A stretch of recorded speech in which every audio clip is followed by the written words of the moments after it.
walk you through the lineup first, brought to you by Blimpie. It's for Call, Kemp, Ethier, Manny Ramirez. There's your success. Loney Belliard, who's red hot as a Dodger. Hudson, Russell Martin, and John Garland. Dan Aaron last time out, you talked about in the pregame show, Gracie, he went 6, he gave up 2. He found a way to pitch solid. Bullpen wasn't there for him. A really, truly gutsy effort.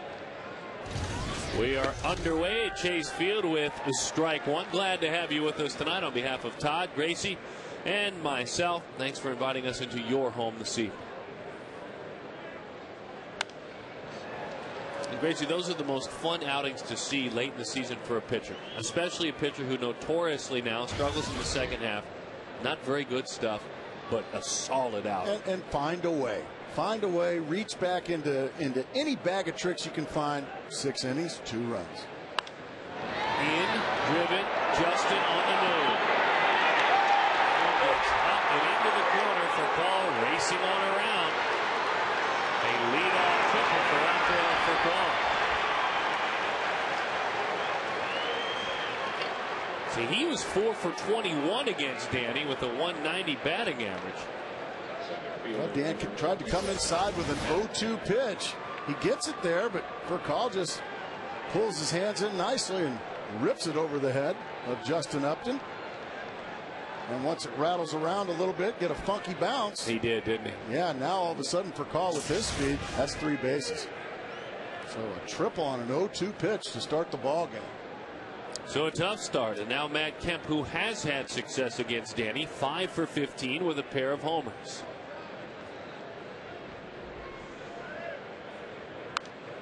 Good pitch, a cut fastball down and away.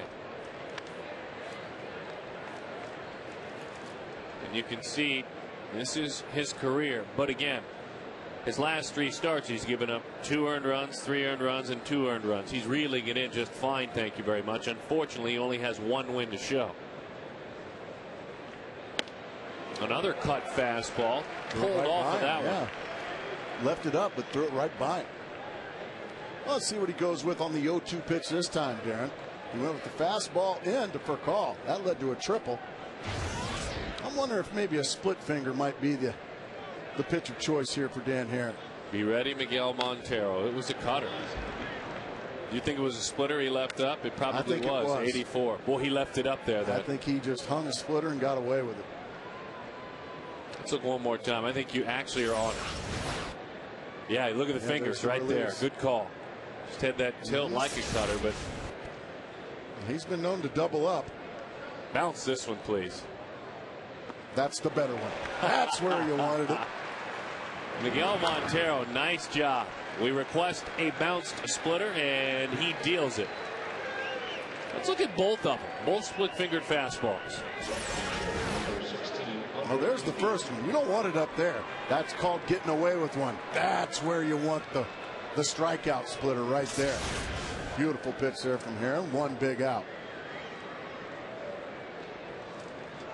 So you have a triple by a left-handed batter in Furcal and a strikeout against a right-handed batter in Kemp. Usually, Danny is a guy that can handle lefties as well or better than righties because of that split-fingered fastball. That one's a rocket shot foul. That was a cutter in. And the count is 0-1.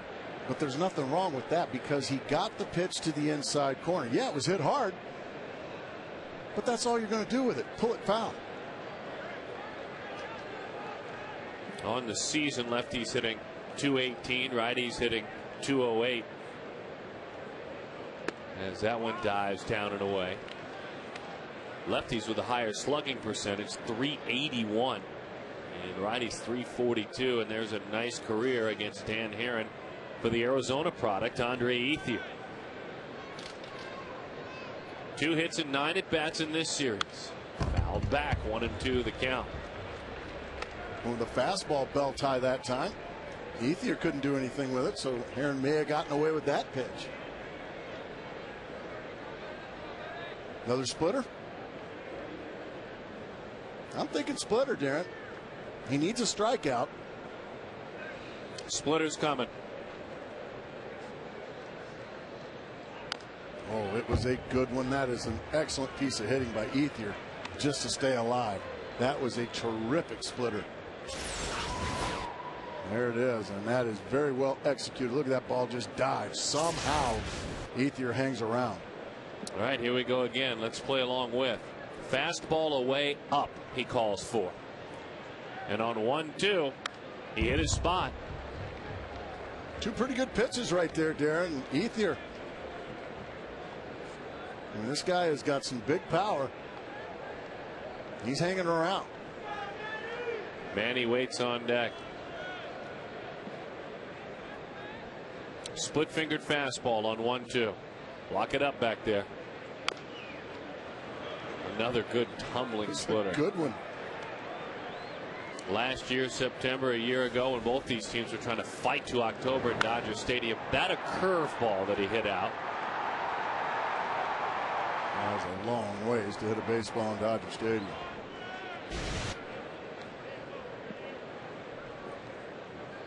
Split-fingered fastball. He shook off a fastball in. He got it, and Miggy blocked it up, and that runner remains at third. 2 outs, runner at third, trying to keep a leadoff triple right there, and now Manny Ramirez. Wow. Pretty impressive so far again here. Oh, but guess what? Now those back-to-back strikeouts, you just earned the right to face Manny Ramirez, who in his career has worn you out. 13 for 24. A 542 batting average. Hello to our good friends in Fridays. 542 with 2 homers. So what do you do? Hot fastball. Yeah.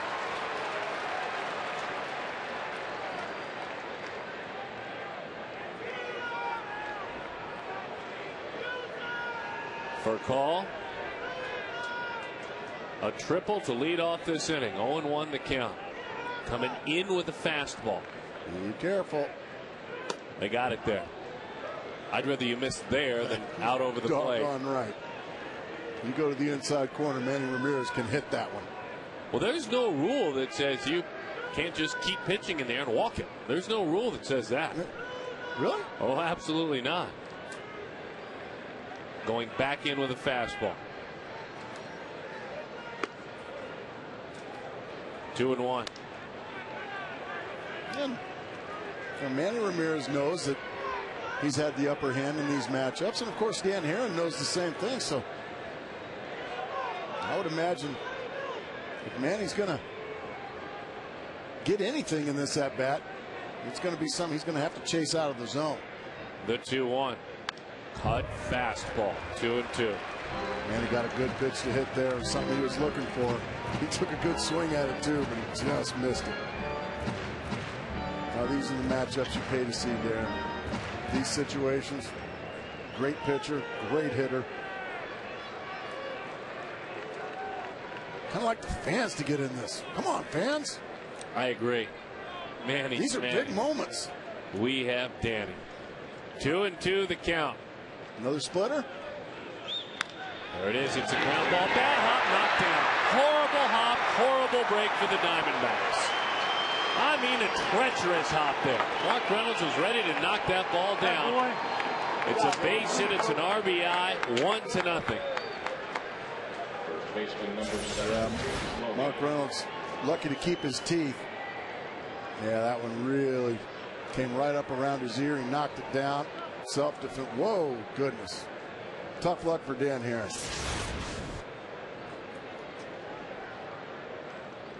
The first batter of the game has now gotten on in all 3 games.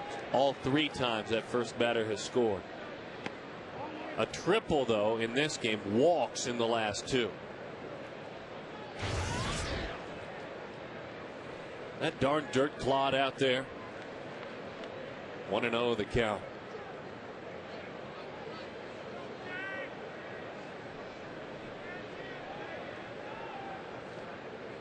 Well, you got to stop Loney. He's had success against Loney.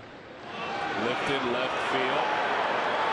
Frank Burns is there to make the play for the out. A bad hop is a break for the Dodgers and a break for John Garland as he gets ready to go to work. Keep your friends close. Uh-oh.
Well, he looks to help the Dodgers get deep into October.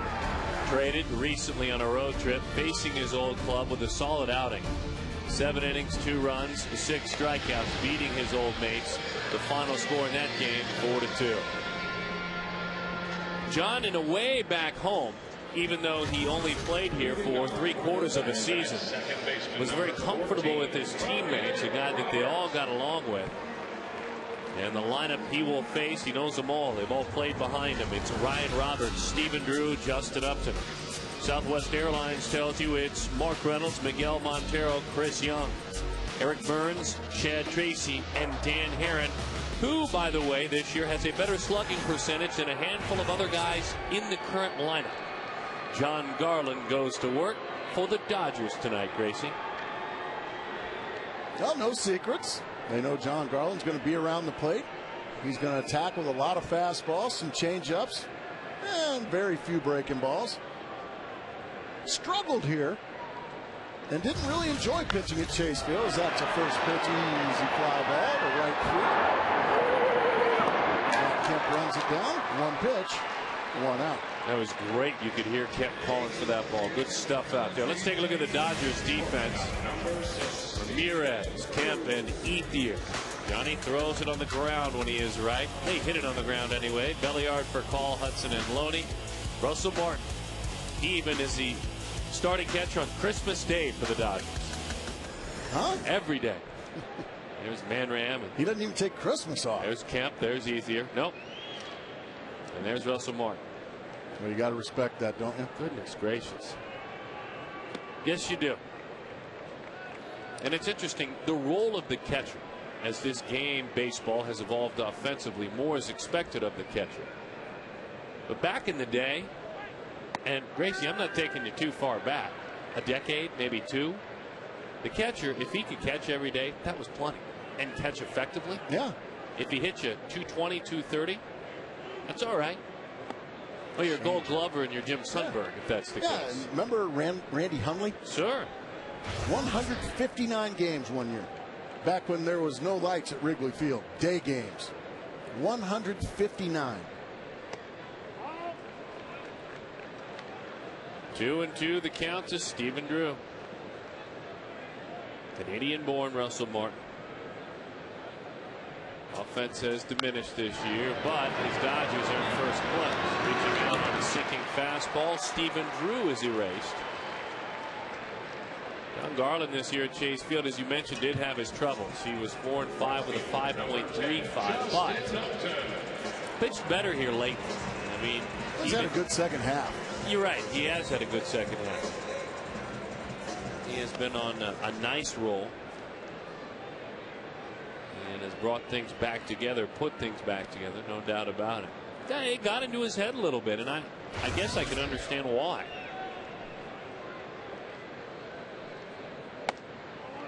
Justin Upton. 1-0 the count to Justin. Look at that big old park. Plays a little smaller than that though. 1-1 the count. Hunter Wendelstedt letting you know I like that. Barking it out loud. I like it. Just like his old man used to, Harry Wendelstedt. A little cut fastball there, Darren. Hunter saying that was out. You could hear it clearly. As Gracie mentioned, his ERA in the first half 4.53. In the second, it's 3.7. 2-2 the count.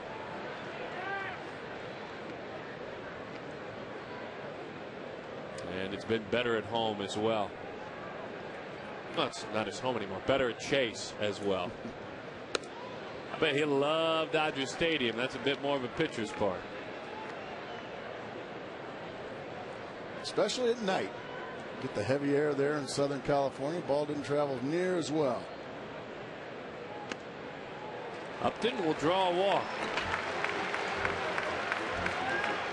So Justin is on.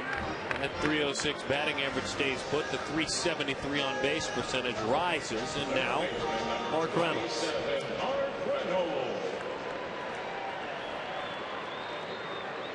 Mark Reynolds about to do a homer, isn't he? I'm ready. I'm ready for one. Albert Pujols starting to pull away a little bit. Two more today. No, that can't happen. What was I giving? 46? 47. 7. I want to say. Goodness gracious. We'll check it. You're right. 47. It's in guesswork, Darren. This is big league analysis over here, pal. Well, it is. It is.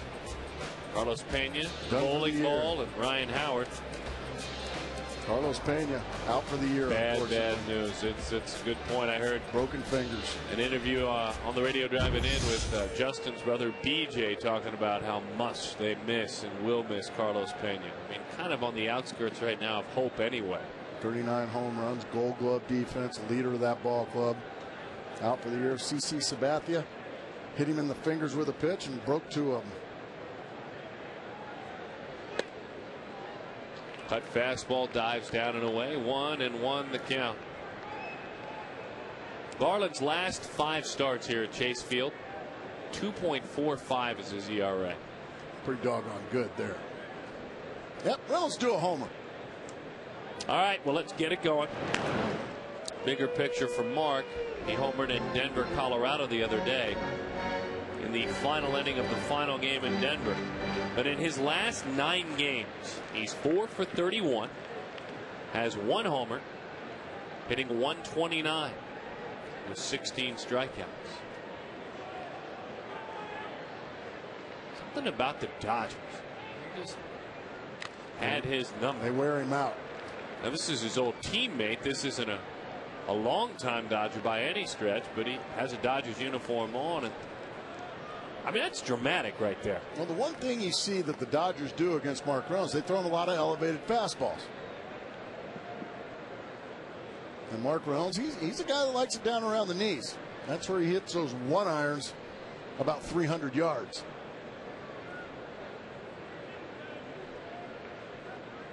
The 1-2. Perfect spot over the outside corner.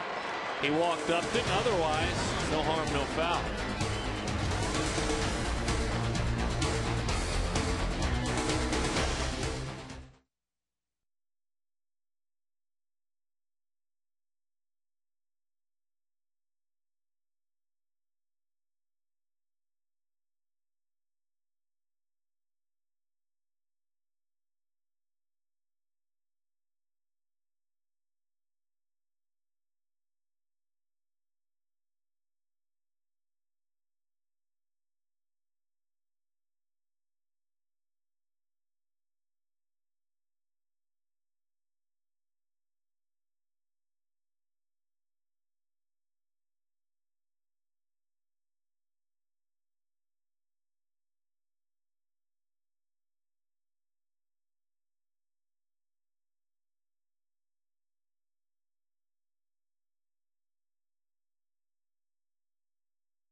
Then as soon as you make them dark, the hitters they say they're too dark and they want them lighter.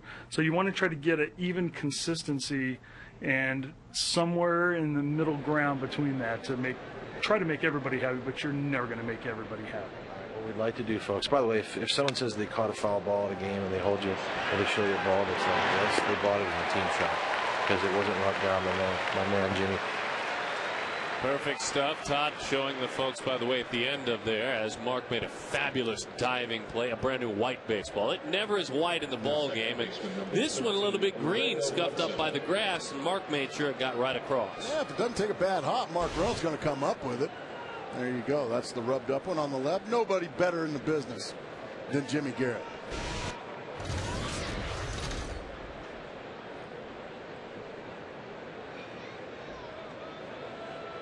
So here is Orlando Hudson. His wife, Mary Beth, I don't know how happy she is with those grimy old hands coming home every night. We love Mary Beth. You don't think he washes them? Or? Oh, he does? I'm sure he could. You were sharing with us that, you know, that you used to get grimy hands with no batting gloves. Yeah, but I just went on home. Oh, that was it. Sorry, honey.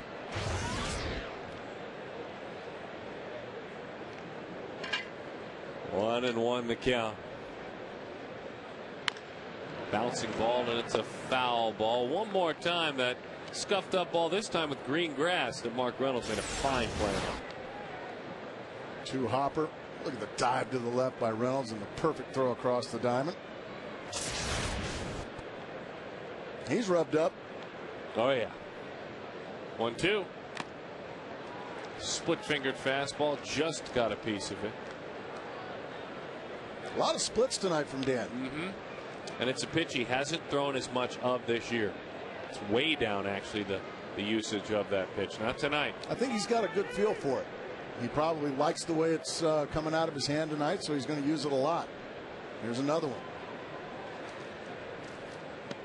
Oh, my goodness. That was fabulous. You know it's a good one, folks. When the catcher can't even catch it clean, you know he's got a good split finger. Look at Montero. He couldn't even come up with it clean. Tonight's text poll, love it. Tie it into behind the scenes. What's the coolest job in baseball? To 36929. 36929. Team president, manager, general manager, scout. Was that a trick question? Nope. Of course it's team president. You're the boss. No. Some people might not think that's as cool. The question is cool. I want to be the boss. All right. Darren, get out. You want to be the boss? Man, that would you think that's big league. Just kick you right out of the booth one time? No. Oh, yeah. I'd like to be Derek Hall for a day. Darren, out. Well, you know, the problem is if you became Derek Hall for a day, then I'd be kissing up to you all the time. That is for sure. I tease, folks. My partner, best in the business. Out. Now get out. I'd want to be the general manager. Would you? Get rid of all of them. Well, that's what you said at the trading deadline earlier this year. That's why he said it. You accused me. I mean, everyone. All y'all gone.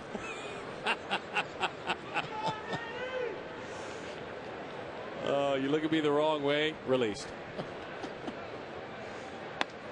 3-2 the count. You're late for stretch. Gone. Pack your stuff.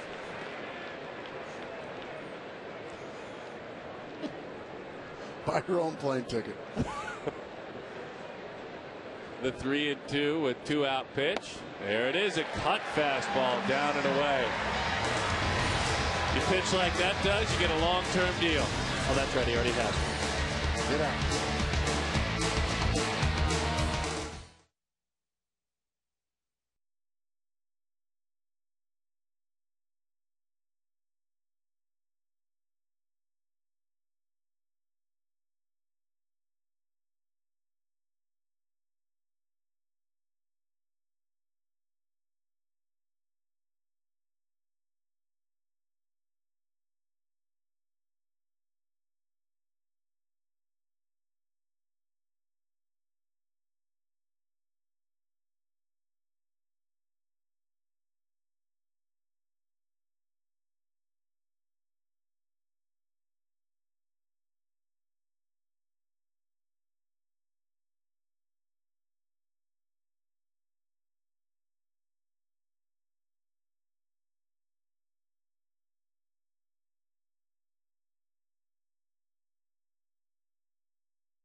Look, hey, isn't that great? Now, again, it's the coolest job.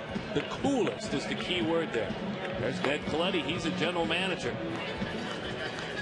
Wow. Well, as a scout, well, Marge Schott, she didn't think it was cool being a scout. Remember the late Cincinnati owner, Marge Schott? Yes.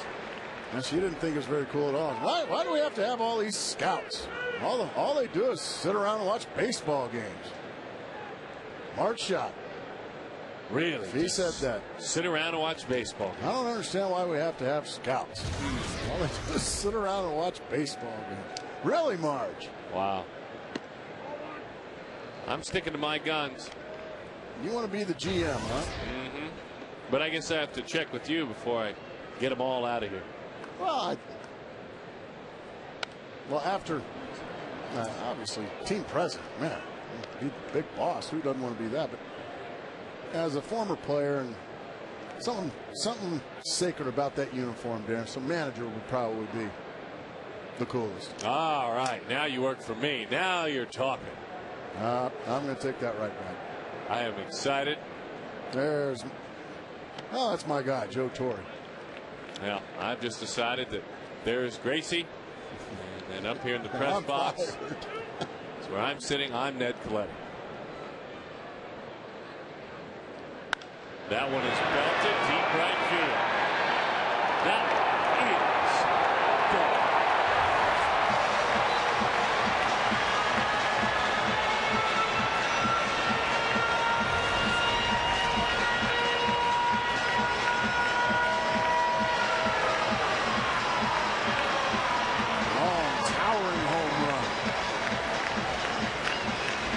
Like a changeup, Darren. Let's see if it's it's one that just stays up and right down the middle. That's a home run in Dodger Stadium, Chase Field. I think the only field that's going to hold that one was O'Hare. Long home run. His catcher that time knew what to look for, and he got a mistake. Good point. That behind in the count changeup that he throws a lot, and he was ready for it. 1-1 the count to Chris Young.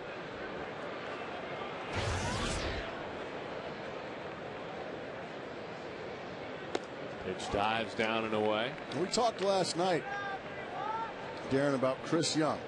4 home runs on 4 fastballs middle in. The Dodgers stayed away from fastballs middle in. And because of that, now the count runs 3-1. Let's see if he gets the fastball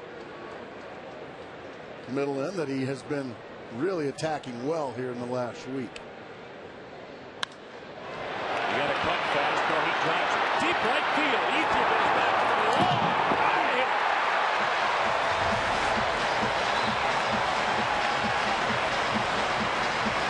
In his 8th game here in September, he has 8 hits. 5 of them have been home runs.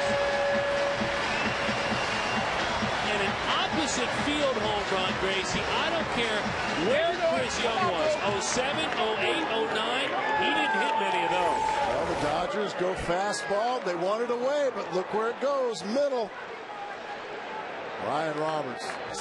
Jack Howell with a fist pump, the hitting coach. Eric Burns. He's getting a nod tonight in left field. No Gerardo Parker for Chris Young. And you're right. Usually Chris is a guy that's whistled to second base.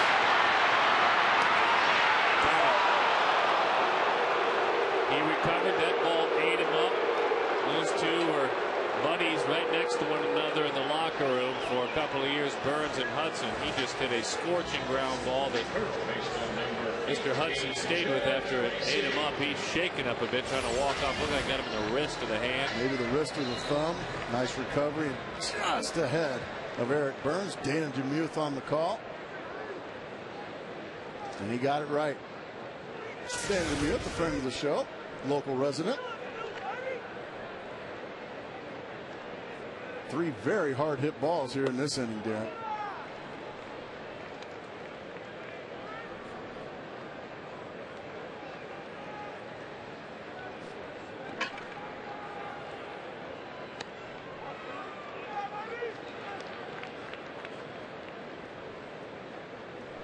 Chris Young in his career.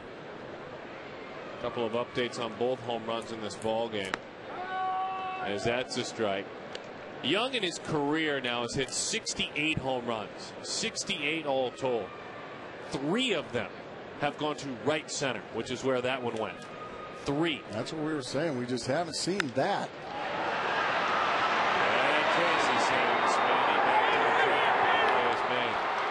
He's never hit one to dead right. And few right-handed hitters do. But right center, 3 of the 68. Yeah, he's usually center field and over to the left side. And as far as Miguel Montero goes, his last home run 10 games ago, the 28th day of August against Houston.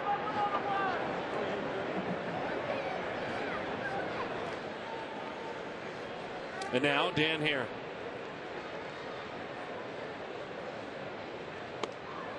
Prior to that home run for Chris Young, and he's glad that he leaped above it, Dan Herron with his .383 slugging percentage boasts a slugging percentage better than Chris Young, Eric Burns, and Chad Tracy. Wow. Well, unfortunately, facts are facts. It's been tough for those guys in the bottom of the lineup, and on the flip side, it's been a fine offensive year for that man. Both ways. .383 is slugging percentage. 5 doubles and a homer.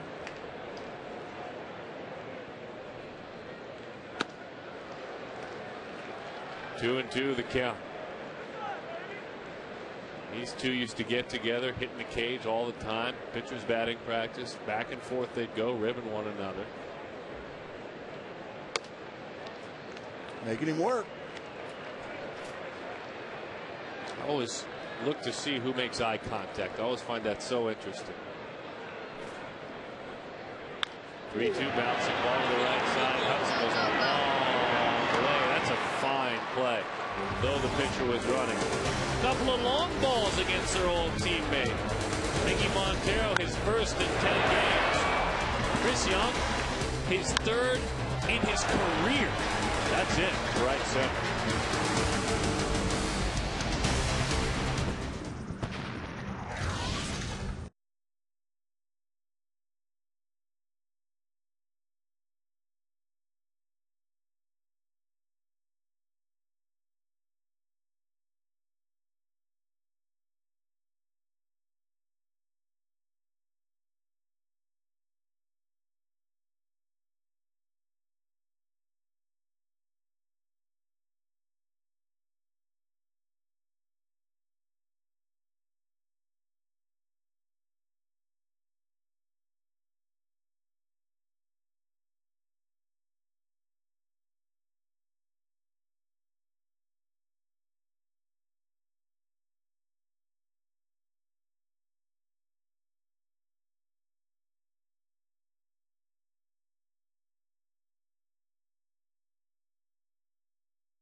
Zenbach.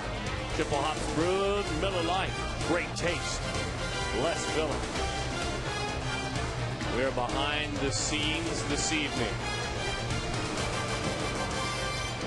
And in the middle of the 3rd inning, stay with us. We are going into the prep for the game. Not snacks like that at the all-you-can-eat section.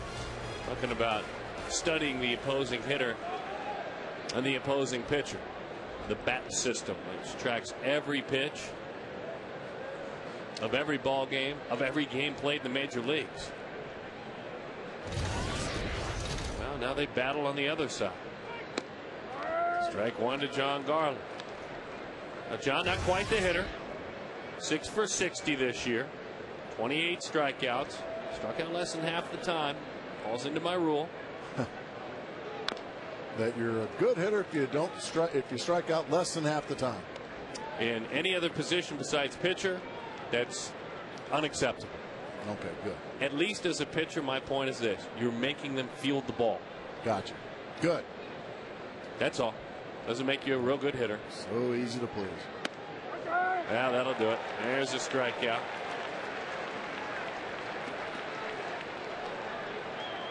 It was interesting to see John take a look at the umpire, take a look at Montero. Curious what Miggy said. He probably said, "Took you deep. I got you. Don't be hanging change-ups." I knew it was coming. I called for it a lot. Call for a bunch of them. Just don't hang it. 1-0, 2-1 change-ups. Our Power Chevy dealers, key to the game. Arrowhead, Brown & Brown, and Superstition Spring Chevy dealers. Matt Williams. Well, yeah. Matt. Curveball. It's a strike, 1-1. Matt Williams? Yeah. Why is that? Well, Matt Williams is. Do you remember what number he was? Matt Williams, we called him Niner. Number 9. Number 9. Drilled to second base. Nice play by Roberts. 2 away. Number 9. Yeah, well, what's the date today, Darren Sutton? Oh. Todd, feel free to jump in. Todd Walsh, are you around? Yes. Todd, what's the date? September the 9th. Yes. 9/9. What's the year of our Lord? Well, it's, I think, 2009. 09. Supposed to party like it is, right? Yes, like it's 2009. Yeah. Okay. Keyboard. Well, there it is. Matt Williams was the famous number 9 here, and Matt Williams was a guy that hit a lot of home runs. Number 9. Number 9. Remember that song? Yes, I do. That song. But you know, Matt Williams was a very good offensive player, and the Diamondbacks need to play like number 9 tonight on 9/9/09. Matt Williams, key to the ball game, Darren Sutton. You could learn a little bit from Matty. Anyway, let's go behind the scenes. It's time for getting to know more about our bat system. Attaboy, Todd. Back here on Behind the Scenes night, folks, we're going in. This is the video room, and this is the stuff you never get a chance to see. This is where it all happens. This is the brains of the operation. This here is Alan Campbell, video coordinator for the Arizona Diamondbacks. And Alan, thanks for letting us crash in on your chores here today. Exactly what is the BATS system, I guess? Is that what I can call it? Absolutely, yes. It's BATS. It's baseball analysis, tracking, and statistics. Essentially what I'm doing is just taking the game, for instance, Josh Johnson's last start, and I'm just going to capture it, break it down, display all the data for it. That way our players and coaches can use it to basically get ready for the game. When you're talking about breaking it down, you're talking about every single event, every pitch basically in a game? Correct. I will chart and record every pitch that happens in this game. And then what? And then that gets processed into data, into video, into clips that now our players can use to prepare for that night start. So tell us a little bit about what you're doing right here, right now. Well, right now I'm basically just watching, like I said, Josh Johnson's last start, and I'm going to basically capture this pitch right now. Okay. And as it unfolds, I'm rolling on that, and now I'll stop that and basically designate what that was. So I'm going to go with changeup, certain location, it was a foul ball, the velocity to it, and then move right along. The BATS system also will allow me to follow along with the lineup. If I input the lineups before the game, the system knows to change whether it's a left-handed or a right-handed batter, and so on and so forth. With all due respect, you just glossed over, said it was a changeup, and then you clicked on velocity at 89. You're not listening to an announcer, and there's no mile per hour on the game record, Alan. You see a lot of pitches. I do. I see a ton.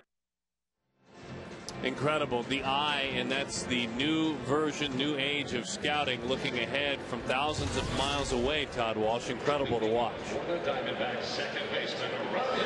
We'll have much more from Alan Campbell throughout the night as the game allows here on Behind the Scenes. Right, guys, it's just fascinating to see what technology has brought to the game of baseball, and even more interesting, I think, Darren, to hear your broadcast partner's opinions in the pregame show about how he would or wouldn't have if he employed it because of the way he approached the game. But well, there's certainly time before the game, before the game and after the game, but not during the game. Not for me, at least. Doesn't make me right. That's just the way I did it. Every single pitch, though, was available. Every single pitch. And evidently every single pitch for the Marlins. That's exactly that was right. Cool. That is exactly right. That's strike 3. Boy, you rarely see this display. And Roberts frustrated. Hunter Wendelstedt saying, what do you want me to do? Let's take a look. See if he had a beat. It's really close. Martin's glove is off the plate. I don't know, Darren. That's awfully close. Pretty good pitch.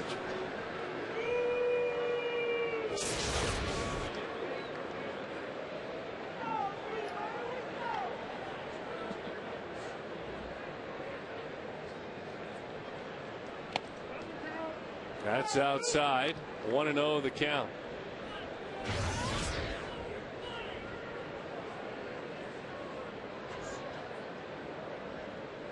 Steven pops it up. Ronnie Belliard heading on over. Ronnie is there to make the play for the out. Oh, Ronnie. Congratulations to the next 30 prizes in 30 days winner, Richard Stagg.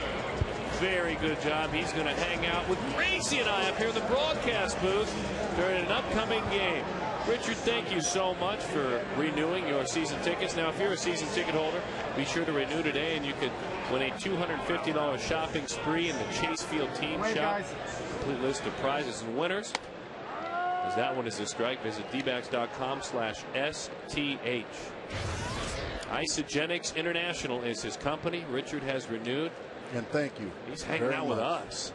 Whether he likes it or not. Now, that bat broken. And the play is made out there as Kemp. Another weapon. Thank God it didn't hurt anybody.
Ball game. Let's see if you folks know this trivia question. All right, quiet now, quiet. Then the last pitcher to win 8 or more games for a team, then beat that same team twice in a season. Folks know? Hello? I gotta guess. I have no idea. Pascual Perez. Good guess. Now I give up on this terrible question. We want to apologize to our great friends with Aflac. They are good partners. Had a chance to be part of the Aflac All-American High School game. I'm really sorry. That was a great game you and Craig Biggio did. That may be as that one is lined to center field. And Young As it knuckles in there, hauls it in. Played a little side saddle there, didn't he? Yes, he did. Nicely done. He was up at the Buffalo chip up at Cave Creek. This ball was scalded right at Chris Young. Little side saddle there. One pitch, one out. Manny Ramirez going to step in. He drove in the only Dodger run in the first inning with a bad hop single, nearly off the coconut of Mark Reynolds. He's one of the few guys that can say, I wear out Dan Herron. Isn't that the truth? As that one is high with another base hit. 14 now for 25 in his career. Goodness. I'm sure he does. Curveball misses outside. So again, just a real heartfelt apology to Affleck.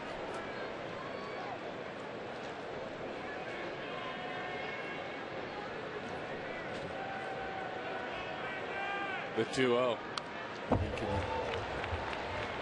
Narrow it down to like maybe 500 pitchers. 2-1 the count. Ooh, McCutter there away.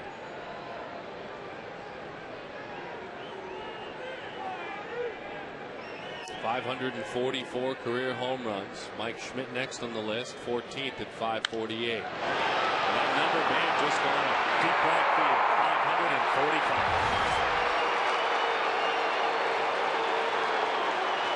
2-1 the score. And that ties it up at 2 now with the home.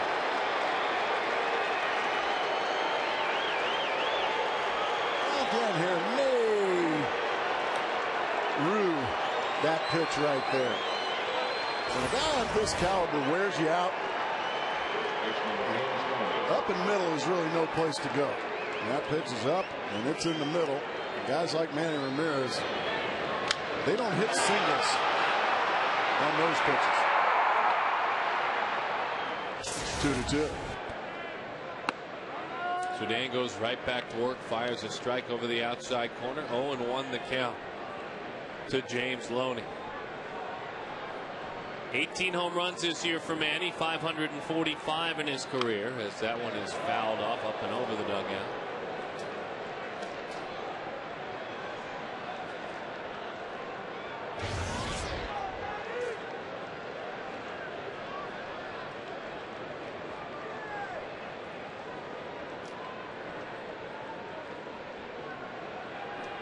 The 0-2. Just off the plate there.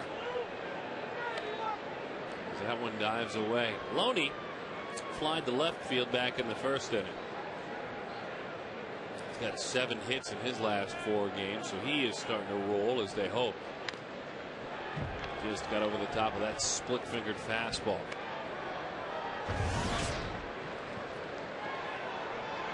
Not an alarming total working here in the 4th inning. When Dan reaches 6 innings tonight, that will be 200 on the year. The 1-2.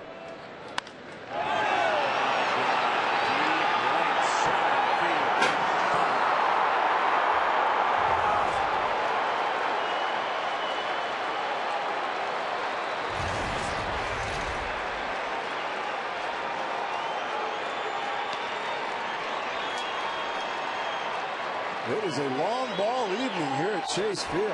Goodness gracious. James Loney now. 11 home runs. There's Manny's. That one's thigh high, middle of the plate. That one a little lower, but middle of the plate. And that ball was killed.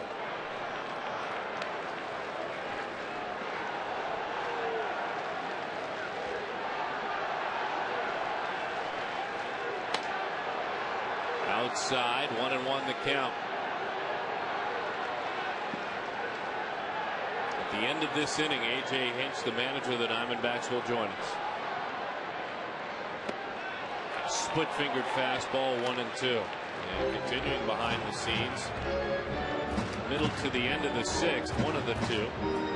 Now Stottlemyre Jr., the pitching coach, will join us. The 1-2. Splitter again. 2-2 the count to Ronnie.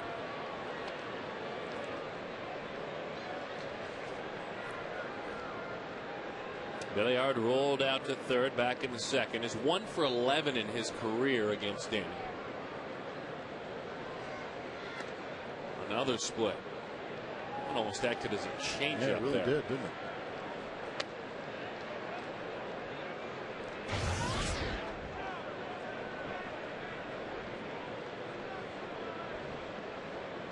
Ronnie, including his time in Washington, has really been rolling since the calendar turned to August. That's a ball mark from his knees. Nice play. I would say that play for Mark Reynolds right there represents a step in the right direction defensively. I don't know if he always would have made that play a season ago. I couldn't agree with you more, Darren. He has made big strides with the help of our key to the game, Matt Williams. Worked long hours with Matt Williams, one of the best ever defensive third baseman. Better feet this year, softer hands, and a more confident third baseman. No, you're right. And now that we bring it back around with your key to the game, I think that was well done. Thank you. I had to apologize to Aflac. Well, our good folks with the Power Chevy dealers, we just say, hey, thank you. I'm sure that you love that key to the game. You're fired up about it. Well, I am fired up about that. Yeah, the trivia question is, well, a step below awful. So we're sorry to Aflac, and we know we made Power Chevy dealers proud. As that one is a strike.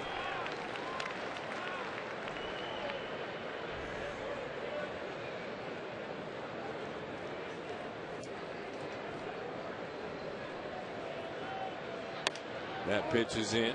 3-1 the count. Of course, Mark Sellers, who is a member of the Air Force in active duty, he sent us a note on D-Backs booth on Twitter. I'll share it with you in just a moment about our keys to the game. Okay. The 3-1.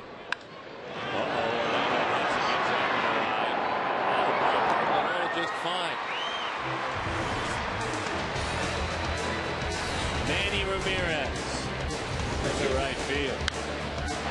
James Loney pulled his one to right as well. The Dodgers lead 3-2.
Tonight, glad to have you with us. We'd love to go behind the scenes and figure out who came up with this one. Paul Splitter. Our Aflac trivia question. We love Aflac. Named the last pitcher to win 8 or more games for a team, then beat that same team twice in a season. Bert Blyleven in 1985, Cleveland and Minnesota. I apologize, Bert. It's good looking artwork. Well, it is. Apologize, Bert. I had no earthly idea. And of course, that ties in with John Garner. Well, that I knew. That I definitely knew, but did you come up with that one, Darren? Actually, no, I didn't. Good. I did not. Because as team president for a day, I'd have to run you. Base hit. Mark Reynolds picked on a cut fastball and hits a line drive, and Mark is on. Cutter away. That's good to see. No, actually, as Miguel Montero gets ready to hit. It was Kurt Zacker's question. Was it really? Statistician up here. Well, it makes sense. He's a Twin Cities guy, so he's going to come up with dirt. Exactly right. And he had a little help in his efforts. Radio announcer Jeff Munn helped him out with that one. Oh, really? Jeff Munn? That surprised me a little bit. A very intelligent man and a good man, Jeff Munn. But he came up with a terrible question right there. That one is lowered away. Kurt Zacker. We love money, though. We do. It's nice to have him around a little more. Absolutely. There he is. There are the two authors of the trivia. There's the two culprits right there. We apologize. We apologize for them, you guys. Just hang in there with them. They'll get better. 1-0 the count. That one is inside. 2-0 the count. By the way, a homer this inning off the hit and win side in the fourth inning. The Gila River Casinos hit it and win sign. $680,000. It's Jennifer Downs. Visit dbacks.com/hit and win. Hit the sign. Folks at Gila River Casinos will make life really grand. Man. $680,000. That's starting to get really big time. $680,000. I mean, that's exciting stuff. Miggy could do it, right? Yeah, he's got that kind of power over there to right center field. See why? We've seen him go in the pool. Yeah, see why he can go to left center. Well, we've seen him go to right center today, too. So this is the night. Yep. There it is. Gives it a ride to center field. It's well scored. It's off the wall. They're going to stop the runner at third. A double for Miguel Montero. Not a homer, but a two-base hit. Now Miggy a homer and a double this evening. That is one iron out. Miguel Montero got a 2-0 pitch. He just went down and drilled it off the center field wall. Really nicely played there by Matt Kemp in center field. Just turned around, didn't get himself too close to the wall, made a good clean play, and Reynolds can't score. Little things like that sometimes can help you win baseball games, Darren. That won't show up in the box score, but he played that ball really well and held Mark Reynolds to third base. Let's see now if the Diamondbacks can play him. Made an athletic play earlier in this series, running away from center field, throwing over his shoulder on the leap, a leap throw from the outfield. Oh, you're exactly right, a breaking ball, and it's a strike.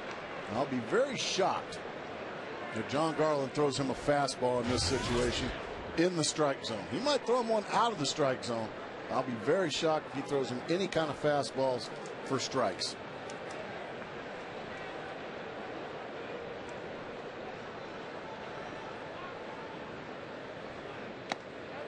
That's a cutter. That's outside. A cut fastball there. So he doesn't get too close to the wall. He knows he's beat over his head. One hop and just throws a strike back into the cutoff man. And Mark Reynolds has to hold at third base.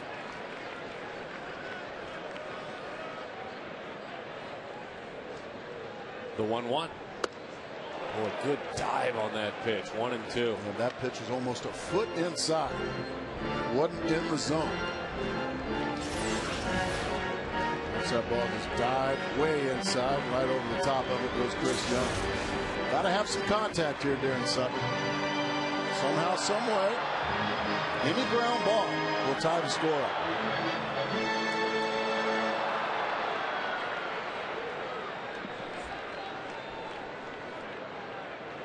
One and two, the count. Just 145 with runners in scoring position. Got it over the outside. Slider there. Yeah, Chris Young's upset, but that's too close to take. Too close to take with second and third and nobody out. All you need is a little contact. It might be an inch, maybe an inch or two off the plate.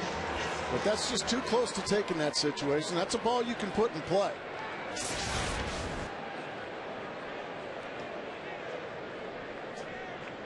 Now Eric Burns going to have to make some contact. Remember that play in center field now, Darren. Starting to loom a little bit larger.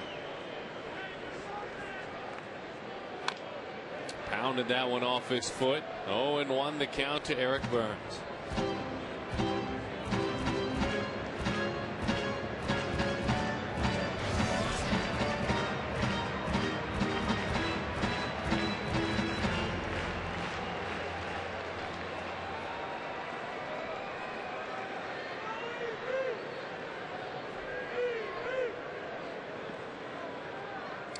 Chad Tracy waits on deck.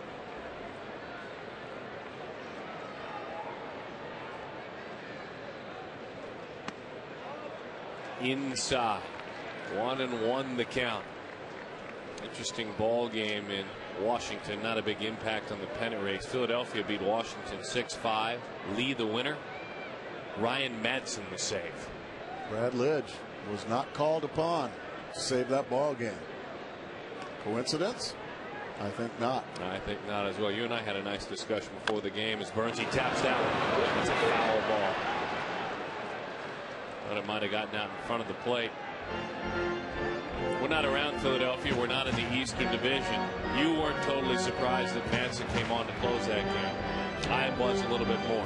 Well, Charlie Manuel's an old school manager, and every game down the stretch is huge for the Philadelphia Phillies. They're trying to win a division, Darren. Sometimes it's more important to win baseball games. Let your closer or whoever the pitcher is, let him get right on his time. Get down the bullpen maybe. Now, I'm a big believer in develop players on your own time. I'm here to win baseball games. Charlie Manuel decided right now Ryan Madsen's giving me the best chance right now. It might not be the rest of the season, but right now Ryan Madsen is his best choice to save ball games. The 1-2 stays away. 2-2 the count. On the flip side, I was just saying I need to know if I can have him at all in October as my closer. Great point. I see both sides. Great point. It really isn't a wrong decision when you're rolling and steamrolling through the National League. And I understand that, but the bottom line is, for me right now, you have to get to October. True. And if your guy's going to blow a bunch of ball games for you, well, I'm sorry, I'm going to have to look elsewhere. The 2-2. Did he? And now, how about that play that you spoke of, Gracie, by Matt Kemp? Well, Rick Honeycutt on his way to the mound. If I'm John Garland, I'm really not wanting a trip to the mound right now. I'm on a roll. Eric Burns, boy, not much fun with that swing.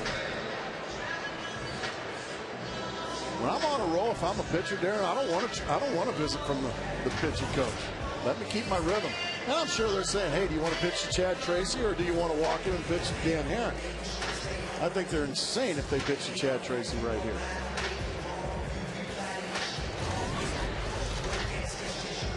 We'll hear from A.J. Hinch here in just a few moments. For now, his club trying to not have this be an empty inning. These are the kind of innings that will drive a manager mad. Well, sure.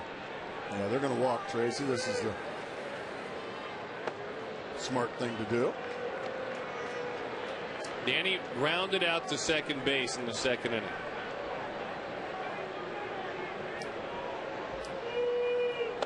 We talked about the way he has handled his bat this year. 15 for 61, 5 doubles, a homer.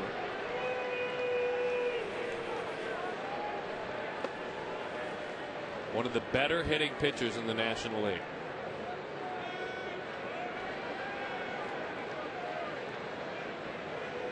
Against his old buddy and his old teammate. Here we go.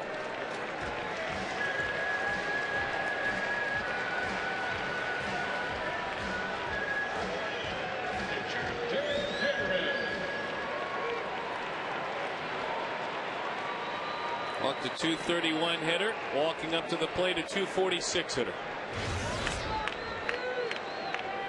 But a pitcher. who only hits every fifth day. I think that is a no-brainer decision.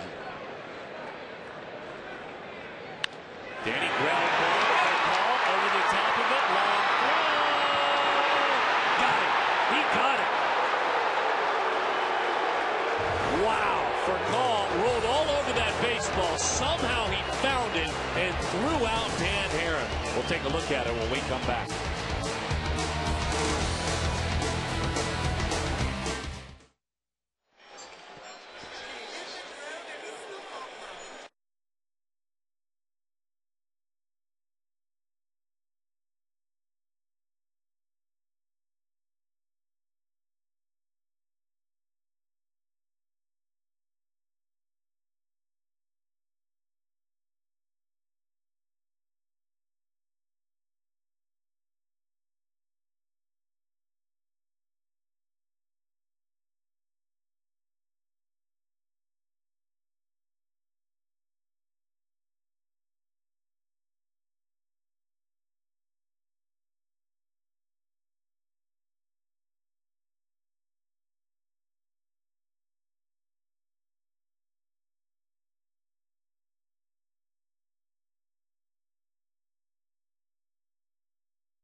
Yeah, the dive to get to it. Somehow he found it in the great arm on a bounce to get Herron by a half a step.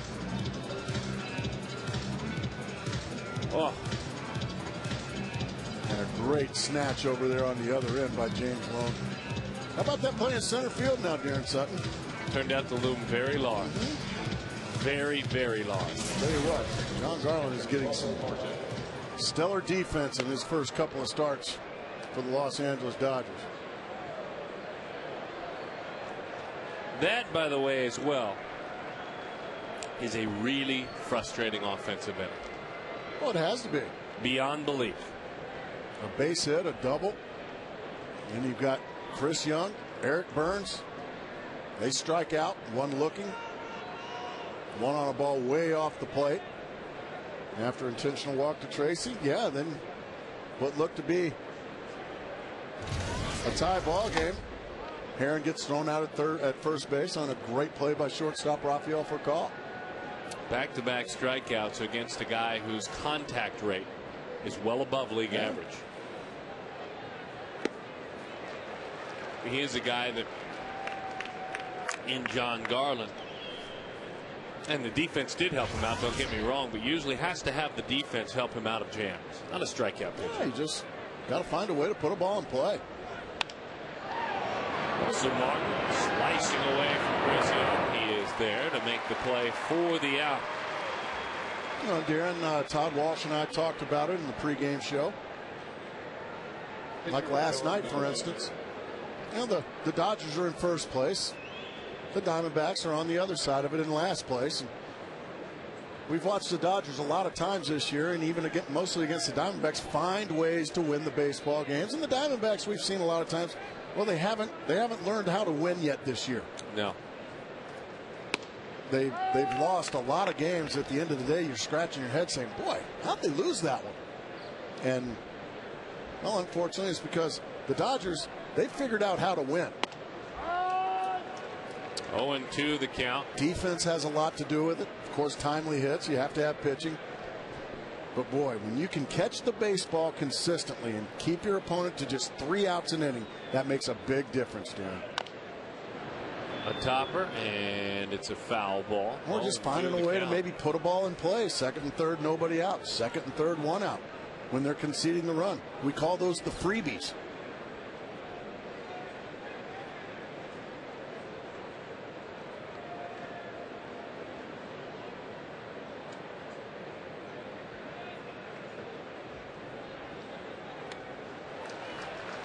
That is strike 3.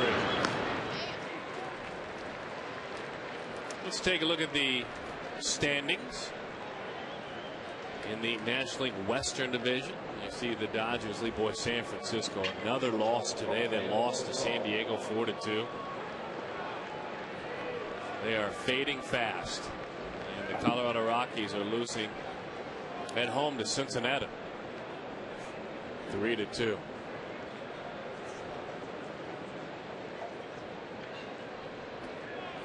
San Diego Padres. Kind of a playing good baseball again. Kind of a wild team. They started the season 9-3, and then they went 4-19 after that. Yeah. Then they rattled off at one point later in the year 10 straight wins, going 29-52 after that. As that curveball is away. Figure that out. Well, in their last 15 games, the San Diego Padres are 11-4.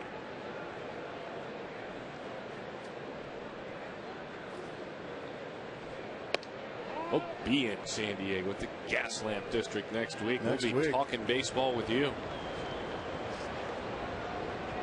You know, why don't you come out? You folks come on with us. Yeah, just come to San Diego. The 2-1. Kids will be in school. Just go ahead and hand them $20. Wish them well. And just drive on over with us. Be a good time. Oh, we're driving? Well, I am. Outside corner, that's strike 3. 1, 2, 3 inning, 5 in a row. Sat down since the back-to-back home. I'm blind.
Put solar panels on the roof of your home if you are able, because you know what they can help you do? Heat your pool. As it gets cool out there, our Ride Now Power Sports Pool Cam. We take a ride out to the pool. Good friends and partners with Ride Now Power Sports. Hey, guys. Hello there. Good to have you here. Hey, guys. Good day. Hello there, folks. Thanks for listening in. Hello? Oh, that bit never gets tired. Strike 1 to Ryan Roberts. Actually, it's getting there. It's already been tired, because you can hear the governor talking out there, not us. Good pitch down and in. 0-2 the count. There we go. Now we're talking. I know what it's like to jump into that pool, young man. Fans spoke, and we listened. That was terrible. The 0-2. Cut fastball is away.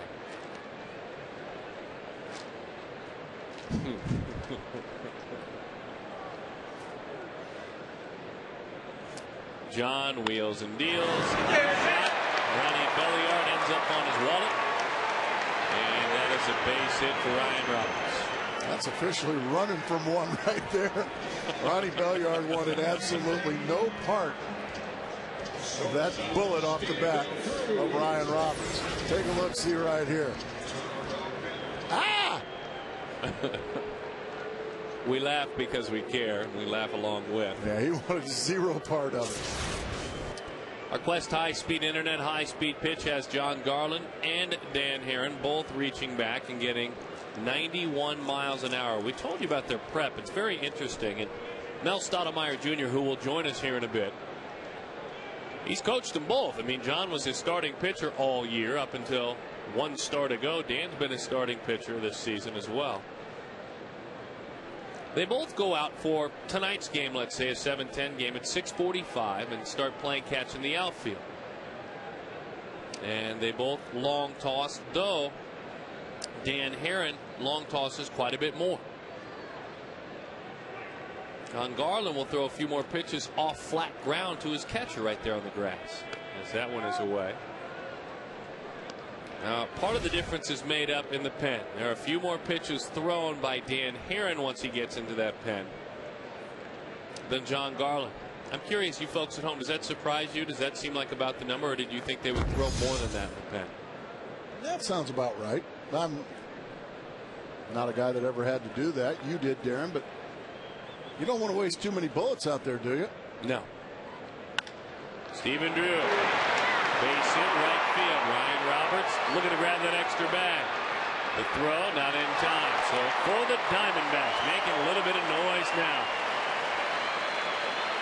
Runners are on first and third. I really enjoy watching Ryan Roberts play baseball. This is good stuff out of the gate. Stephen Drew pulling it. Ryan Roberts, man, I'm tired of losing to the Dodgers. I'm going to make something happen on my own. I'm going to go first to third, and I'm going to get in there. He's thinking third the whole way. All right, I got to try this. I got to try to be a spark plug. Going hard all the way. The dive ahead of the throw. First and third, nobody out. That is good baseball, Darren.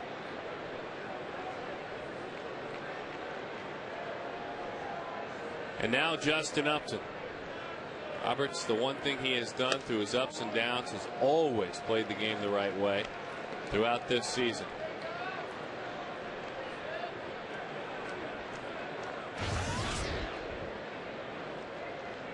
There's a little bit of pub going out to Ryan Roberts today, and it was good to see. Garland to Upton.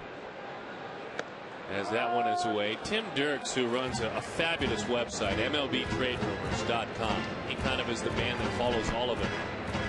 He ranked the best minor league signees of the winter.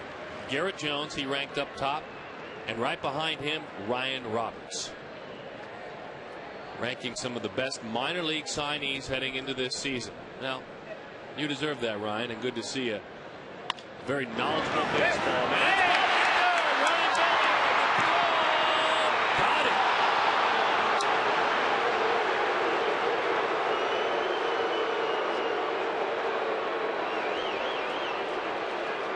A run to score. We're tied at 3, but somehow threw out Justin Upton.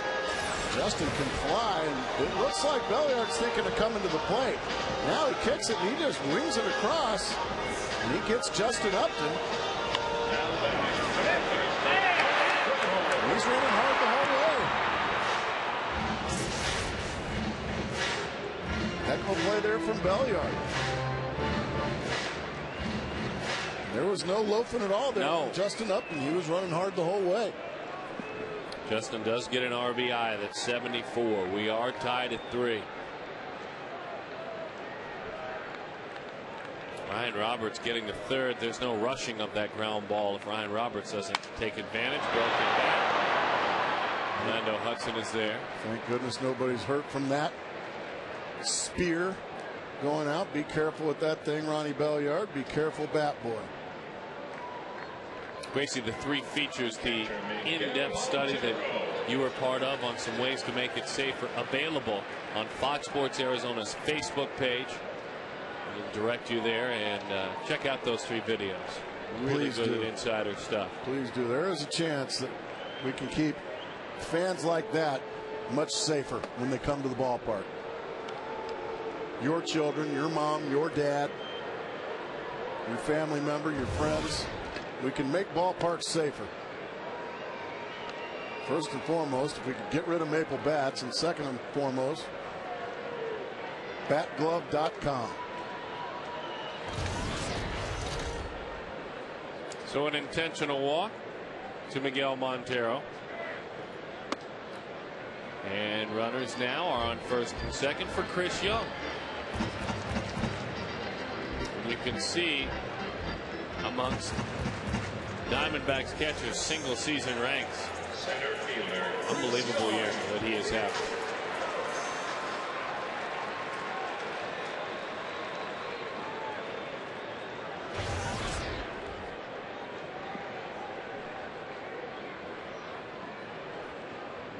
So you put him in some special company. One of the best offensive seasons a Diamondbacks catcher's ever had. That one is away.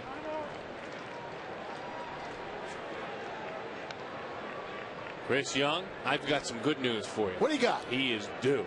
Why is that? Hitless in his last 13 at bats with runners in scoring position. Ouch. Okay. You're right. He's due.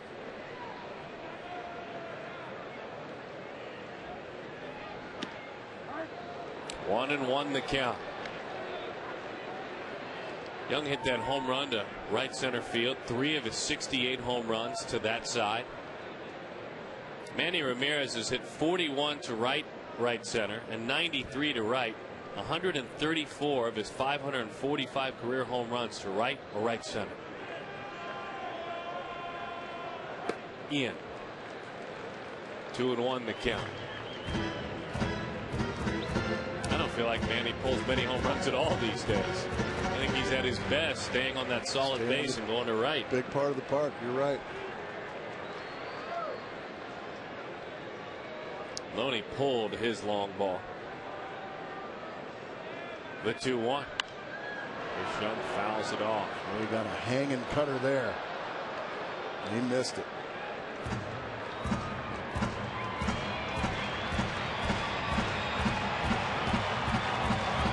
To the count. Deuces wild across the board. 3-3 the score.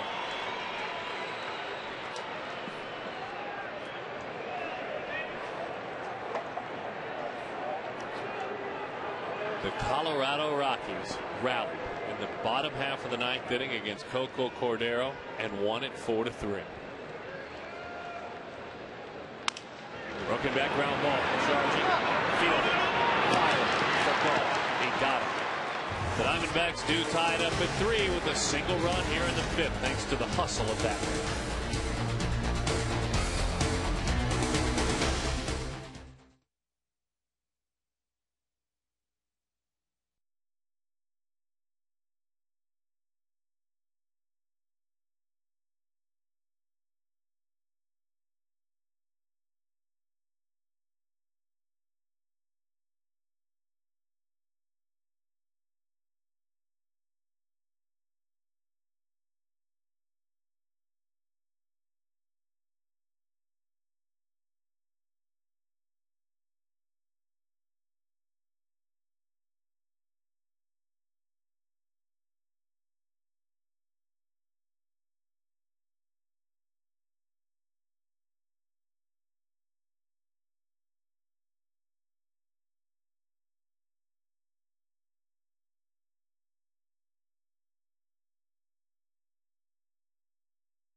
Various ways that he can throw to his players, overhand or underhand, the soft toss, if you will. A lot of guys like underhand. It's much slower and it allows them to get themselves prepared and get them into a good hitting position, and then it's not so much quick reaction, it's slower reaction, letting the ball get deep. Other guys like Tony, I do some overhand, which is a little bit quicker. Again, it allows me also not to have to throw, an hour of batting practice. And I can be more consistent with strikes and locations. Towards the end, he asked me to kind of throw them away, and I can have better location. That's more of a reaction drill. We got curveball machine. We'll hit off a real slow curveball machine where they track the ball, let it get deep. Allows them to use their hands, not so much body. Then the arm machine where it's more like a live pitcher throwing about 85 miles an hour. In game, what do you expect and what happens down here? This is all where we're just tweaking stuff. I'm talking to them, seeing little things they're feeling, how we can fix some little things that they're not feeling right on. I guess fine-tuning and tweaking and more getting them prepared. And then once they get into batting practice, I just ask them to give us a good solid effort on getting them really prepared, moving the ball around the field, not home run derby. And then once the game starts, I pretty much back out and let them go compete. Very intriguing stuff. The work that goes in. A hitting coach, when the game is at 7, he comes to work about, as that split-fingered fastball is strike 3, he comes to work at about, 11:30 or 12? See there that? Does he hear that early? I would imagine they start looking for him after lunch. I can't believe players would get here that quickly. Oh, you bet. Well, I really wasn't one of those. I guess that's old school. I got here actually after lunch.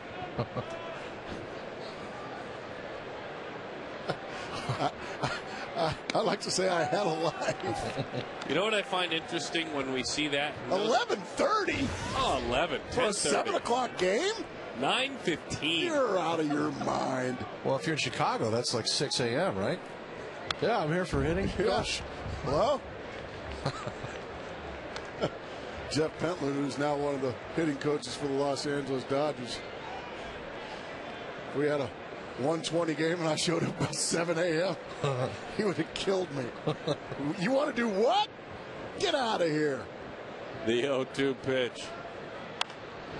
Spoils the pitch down and away. Here's what I find interesting, and it plays into your career. Okay. Wrigley Field, and you played every day, but the guys that were playing off your bench, what cage did they have to whack the ball in? There was a cage underneath the right field bleachers. Could they get out there during the game? No. No. Underneath the right field bleachers is the batting cage at Wrigley Field. The cage that Todd was in is at the bottom of the stairs behind the dugout. Yeah, they don't have that luxury at Wrigley Field. They've got a net and a tee. And that's it. As you guys know, it's interesting to walk by here now in the late innings when you walk by the batting cage, because if you're standing near the top of the dugout, you can just hear the guys going to work. Oh, yeah. Going to work. There's an intensity in that room that I think would surprise some. Oh, a split-fingered fastball. Unbelievable. He's starting to pile up the Ks, Darren. That's 9 Ks now for Dan Herron. Mamram coming up for his curtain call. It's a beautiful split finger there again from Dan Herron. I'm sorry. If I'm Dan Herron, I'm just not messing with Manny Ramirez. I'm just not. He's got 2 more hits today against him. But we know Dan Herron, the competitor he is. He'll probably go after him. There it is. That's what you love about Dan Herron. 7 in a row sat down since the back-to-back homers. Coming in. It's a good pitch. Make him move his feet. In that case, make him move his hips.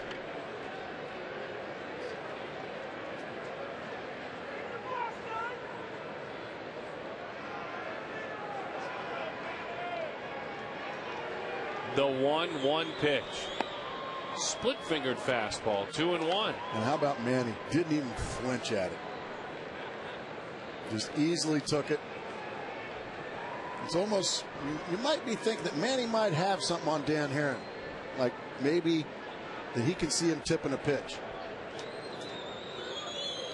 Now see, we saw Andre Ethier and Matt Kemp flail at those split fingers and strike out. Manny I think he may have something. That might be why he's worn out, Dan Herron. Just a twitch of the glove or a movement of the elbow when he throws a certain pitch. He's going to throw in a 3-1 split.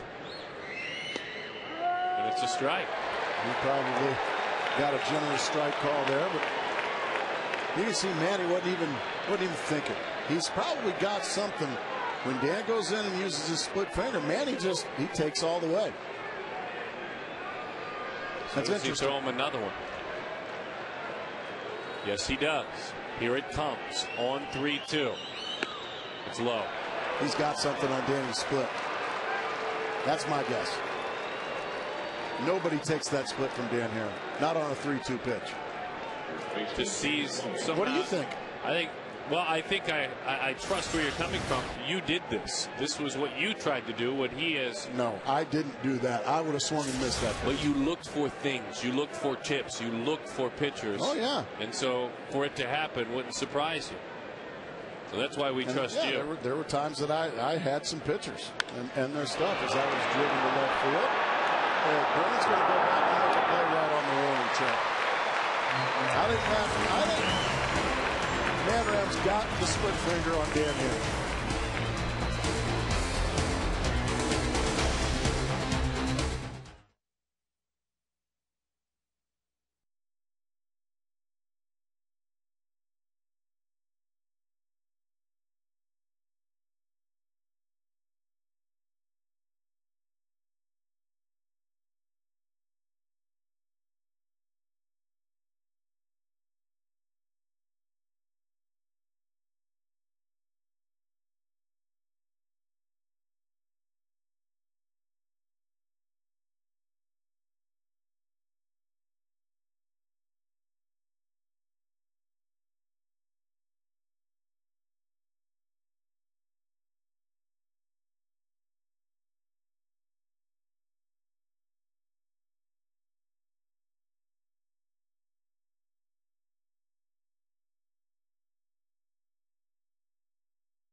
Did to the Reds. A thud is the heart of Bruce Bochy and his squad.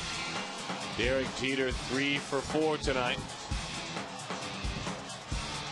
And of course, with those 3 hits, Derek Jeter tying the mark, all-time hits leaders in the history of baseball's most storied and successful franchise, tying him to Lou Gehrig.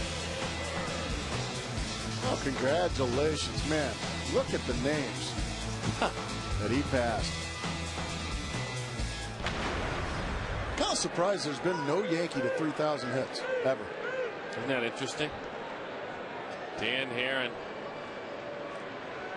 had a long conversation with his pitching coach, Mel Stottlemyre Jr. As that one has popped up and into the seats.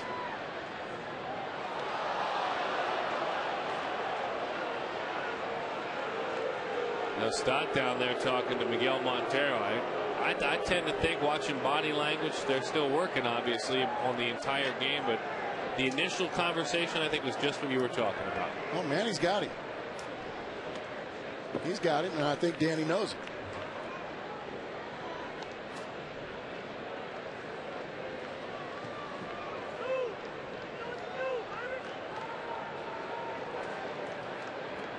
One and one the count.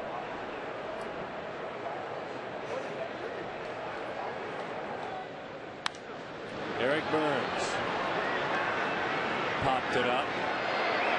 I'm going to let you take this, Gracie. This is in between innings.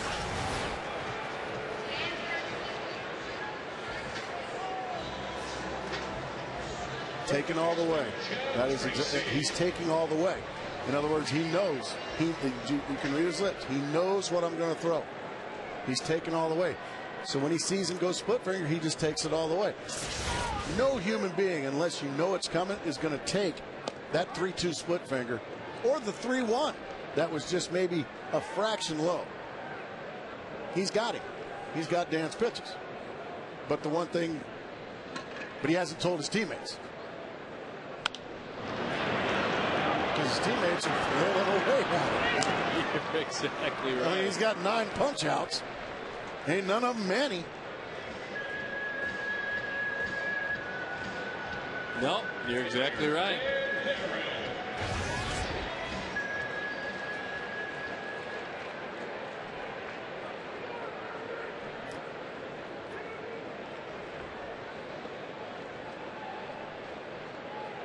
So now Dan Herron.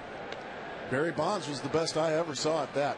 Just locking in. Couple of all-star games with Barry. Randy Johnson would be pitching for the American League. Jimmy Key, Mark Langston, whoever it was. Didn't matter. And Barry'd watch him. Changeup.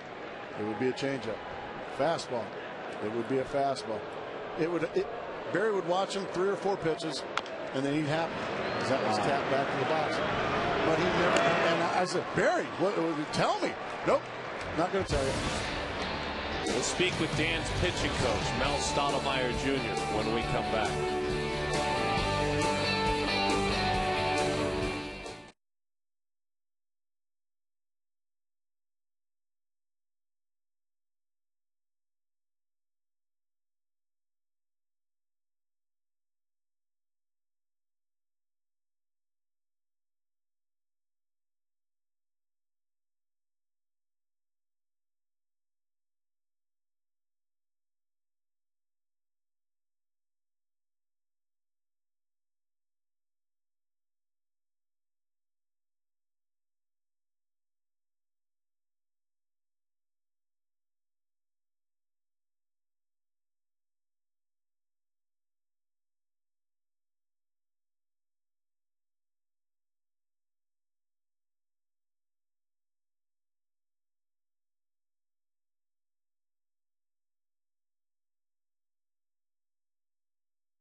Who will pitch after Danny? But first things first, he's proud of what his man has done. Here's Mel. Oh, we do, but he is our horse for a reason. And, he's been efficient. That's how he pitches.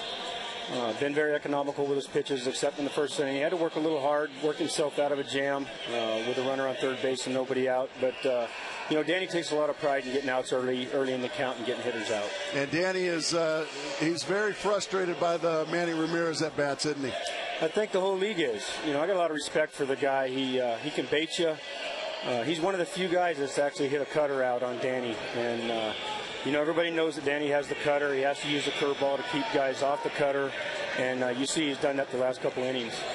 This second half resurgence, there have been struggles, but now his last 3 or 4 starts have been very solid. You've got to be proud of his work. I am. We've made some small changes, and, horses always go deep in the game. They throw a lot of innings, and that's Danny. And, we made some adjustments on the side and got some of that Christmas back. Thank you, partner. Go get him. Thanks. Very good stuff a moment ago. Ronnie Belliard on a cut fastball.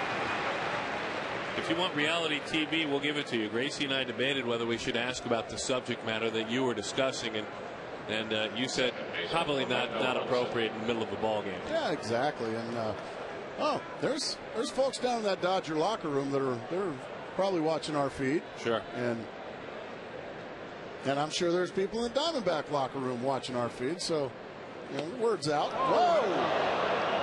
Dan DeMuth, meet Orlando Hudson's bat. Goodness gracious!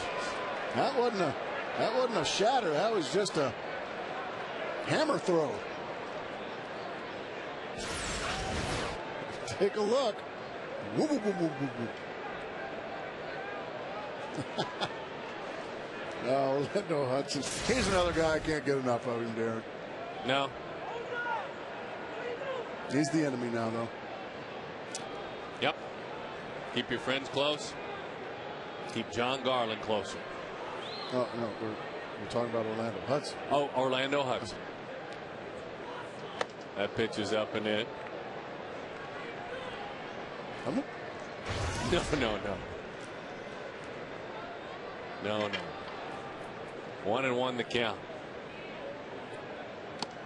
Oh, good cutter right there, right underneath the hands of Orlando Hudson. Hudson likes the ball out over the plate. He likes to get extended. Doesn't really like the ball in. Not many hitters like the ball in. You can see Hudson backed off the plate a little bit, looking for something in. 2-2 the count.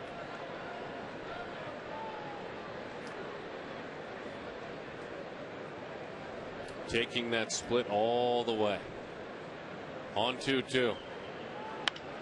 Yeah, boy. A little dying line drive. Roberts can't make the play. He went up the ladder as much as he could. And so Orlando Hudson, a little bat handle job. He'll take it.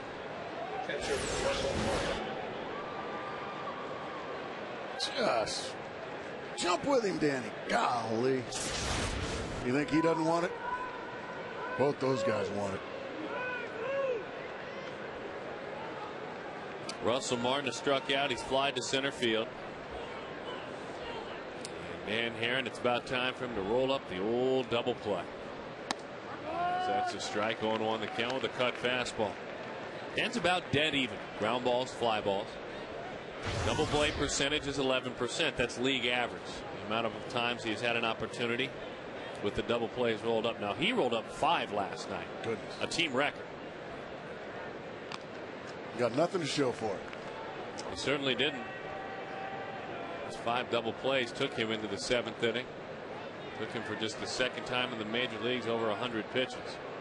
But his bullpen unable to get 6 outs. Heck, there was 2 outs with the runner on first, and then an all in quarter. That one is in. 1-1 the count.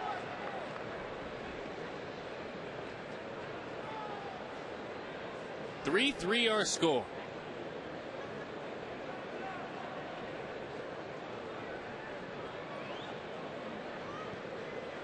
Russell 2 for 8 in this series. Orlando's driven back to the bag. Pretty quick feet there from Dan Herron. Almost caught Orlando Hudson coming back standing.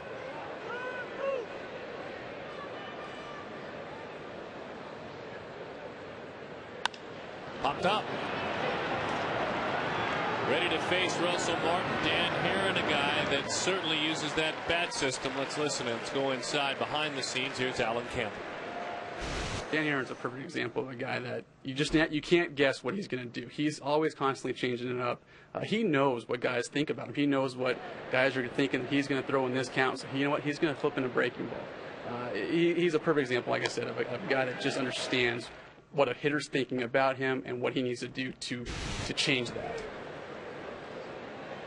And so Miguel Montero comes out, has a conversation with Dan Herron, because part of the preparation is for everyone on the roster, including pinch hitters.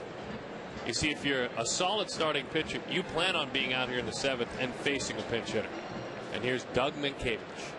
Pinch hitting for John Garland, number 26, Doug Minkiewicz. Doug Minkiewicz. Well, he's had a tough year physically. Separated his shoulder a while back, just now back. You can see he's only had 10 games at the major league level this year, the veteran. It just came off the DL this past Wednesday. Oh, curveball. He wants a new baseball. And he's a career .298 hitter in the pinch. He has 25 pinch hits, 12 RBI. It was an awkward slide. It was in April. At second base, I believe, wasn't it, Darren? It's bad luck. He's got chokes up on the bat. Doesn't wear any batting gloves. You probably don't like that at all, I guess. Soft spot for guys like him. Look at those dirty hands. Look like Jimmy Garrett's hands. Down there. Look at that helmet. He's just a good dirt bag. Attaboy, Dougie. Danny doing a nice job. Looking to get an out that way.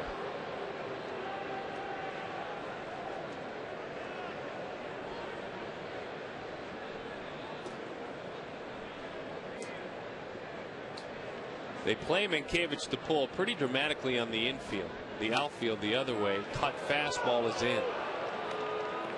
2-1 the count.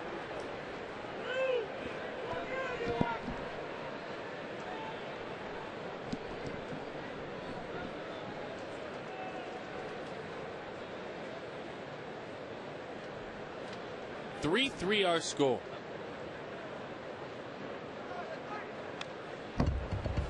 Up, fouls it straight back. He got a cutter that stayed up around the belt there. John Garland went 6 innings, gave up 6 hits, 3 runs earned, 4 strikeouts, 3 walks.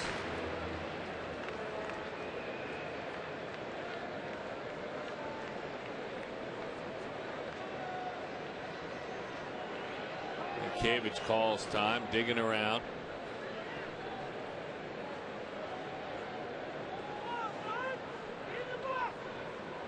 Dan Herron has thrown 103 pitches. That's exactly what Billy Buckner threw last night before he was removed.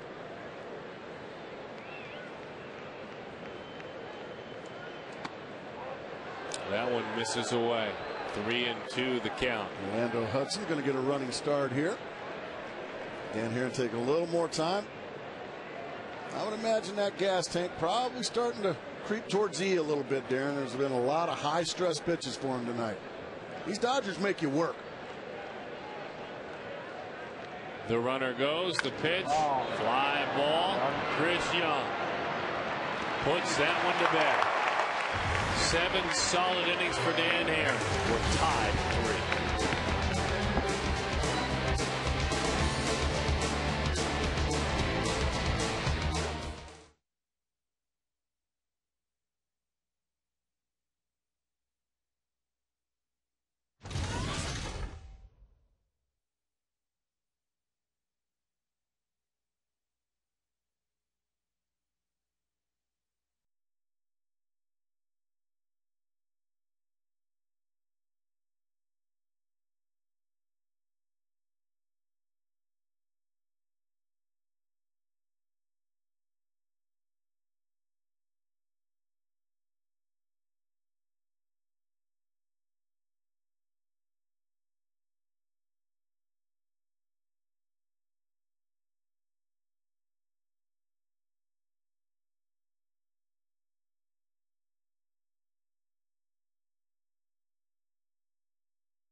That's right. It's behind the scenes tonight. We're actually on the scene here at the Arizona Baseball Club, high atop right field. Ken, I got to tell you, I've been doing post-game shows for a while. I've never been out here. Pretty nice spot. Hey, it is a great view. Good spot to watch a ball game. Food looks good, and you got a nice view of the visiting club's bullpen right there. You can see who's coming in.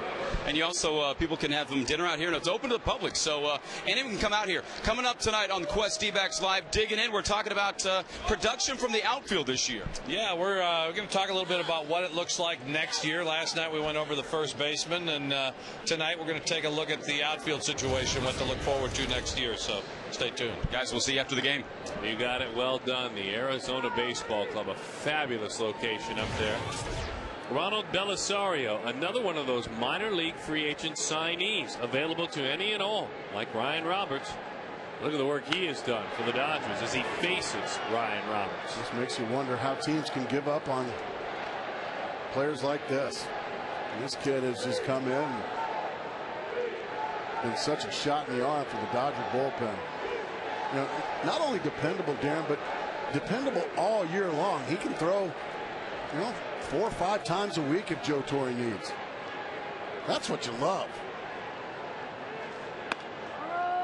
That's a breaking ball. Both of these players were available to anyone and signed minor league contracts heading into the season. And they were thrilled to sign him. Sure. They were cut loose. Belisario was not good enough to stay with the Pirates. As that one is high. And he didn't do very good work. They took a chance. The Dodgers saw something. He was in Double-A last year.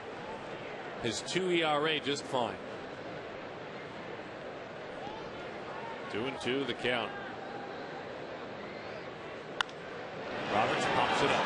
Ethier to the line. Plays that corner like he's from here. No, he is. Good point. Which reminds us, well, 3 + 3 = 6. So tonight, well, gotta get 6 total for the Diamondbacks. Sorry. Yeah. 6 total runs, and the Diamondbacks, you'll be going to Taco Bell tomorrow, getting 3 free tacos with the purchase of a large drink. Keep it down out there. Between 4 and 6 the next day. Somebody needs to remember the key to the game. Matt Williams, 9. 9-9-0-9. Somebody needs to homer like Matt Williams did. It's a good call. Steven, he didn't do that. Right fielder, Justin Upton. The old media bus gathering. Orlando Hudson. You can't put him on the media bus there, pal. 9.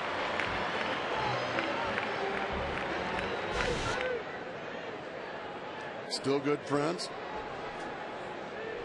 Keep your friends close and Orlando Hudson closer. I see where you're going with that. That's from our 9th grader that probably saw Godfather or the original. Still really not understanding that all that much. Not really a 8th or 9th grade type movie, by the way. No. It's more of a adult movie, for someone who's. Yeah. That's a heavy movie. Not really. And it was wouldn't recommend that filmed for kids. in the 70s. Probably not born for our 9th grader that came in with that key to the game. 2-0 the count to Justin Upton. James Conn at the toll booth.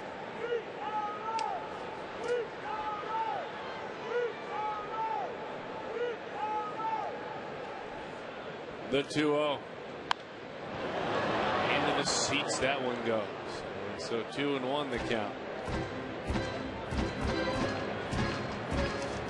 Don't forget, by the way, hop online, MLB.com, DBacks.com. Browse from the largest selection of jerseys and collectibles and hats and ski caps and baby bibs and coffee mugs. DBacks.com/baby bibs. All right. 2-2 the count. On a slider. Justin taking a chance. It might have been a fastball, and he got tricked by Belisario.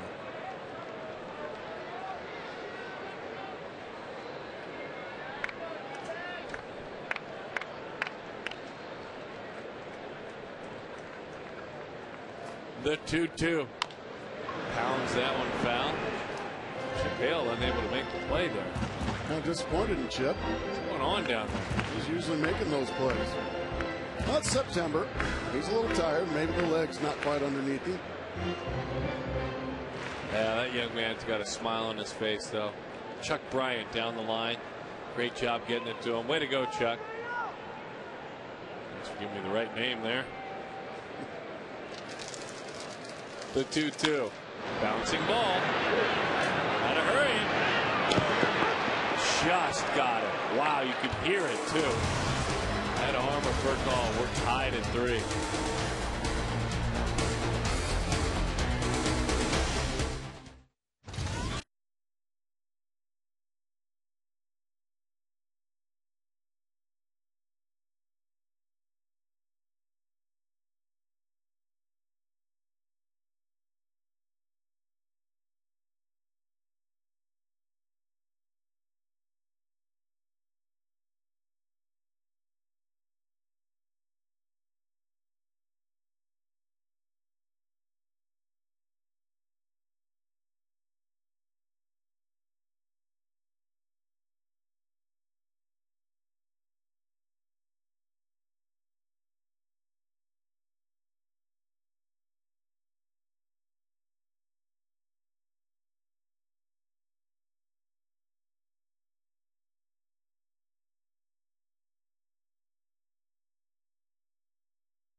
Let's get up to speed. Here's the AT&T Rapid Rewind.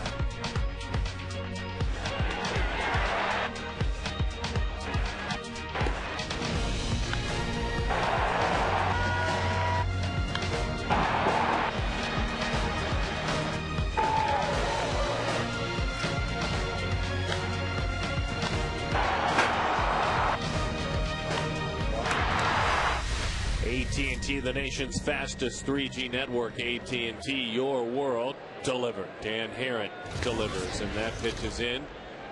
1-0 the count. Pitch number 106 in the ball game. Folks enjoying a fine evening. It's up at the ABC Club. Why am I not there right now? As that one is low. 2-0 the count. Boy, that's a pretty good curveball. Taken all the way. Dan Herron says, give me the baseball for the 8th inning. I'm going to get us through the 8th inning tonight, at least. I'm going to try. Stierreich one.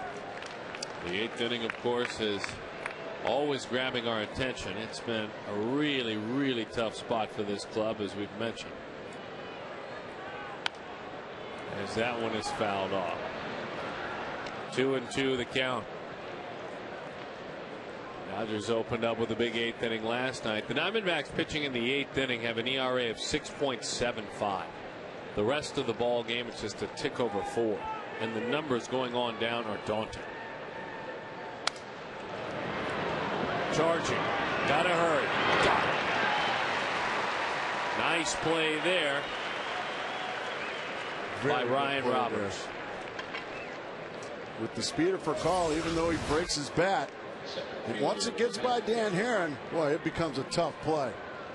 All on the run and a strike over to Chad Tracy. That's a terrific play on the run from Ryan Roberts. Those plays aren't easy. A lot of times you get in a hurry and you end up making a poor throw, and instead of getting an out, he's on second after an error. Cut fastball, dives down and away. In the 8th inning, opponents hit .312 against Diamondbacks pitchers. That averages 255 the rest of the game. The 1-0. Outside, 2-0 the count.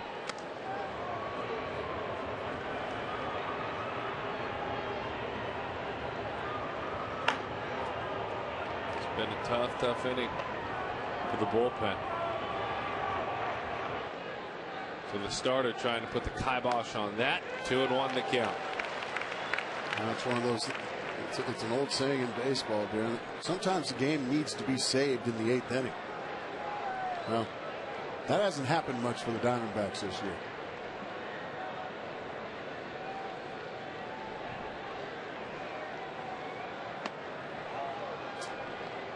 Three and 1 the count. Beach balls. Dodger fans have invaded. Take it away, Diamondback fans. Don't pop it in the air. We don't do that here. Yeah. Please get that off. Thank you. 3-1. Bouncing ball. Charging. Barehanded. Good.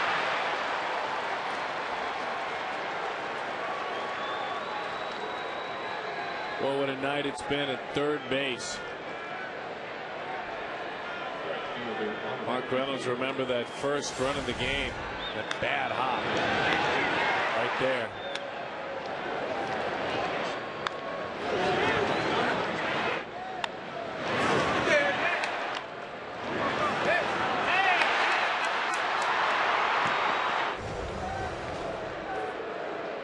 Big time speed on the bases now, and Matt Kemp with one out.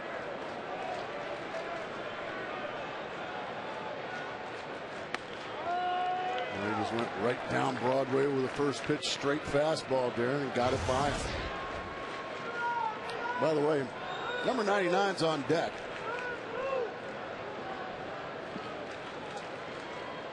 And he's facing a guy who has rolled into more double plays than any other Dodger.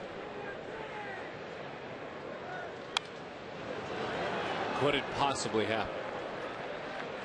Well, you were a pretty good soothsayer last night on the double plays, Darren. Well, this is not a guy that, though he is an ace, rolls him up at all when given the opportunity like Buckner. He's a league average pitcher in inducing double plays. He's about due for one. What a perfect time with Manny waiting, who, as you said, has got him figured on at least one of his pitches, how he delivers. Which will make you wonder if, for some reason, Andre Ethier reaches safely, if Dan Herron will stay in to face Manny Ramirez.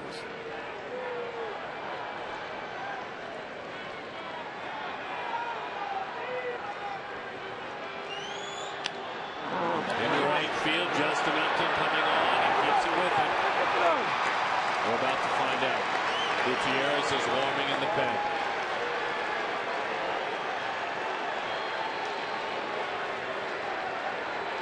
This last at bat, Gracie. He was just able to take some, just taking all the way. Strike one. Miss. Miss. On split fingers that we've seen the rest of these guys flailing at. Look at that. How do you take that pitch? And that's it. Dan Herron is not going to face Manny Ramirez, and I think A.J. Hinch and the rest of that Diamondback dugout realize try somebody who doesn't have his pitches.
Galvan has had his way with Diamondbacks pitching.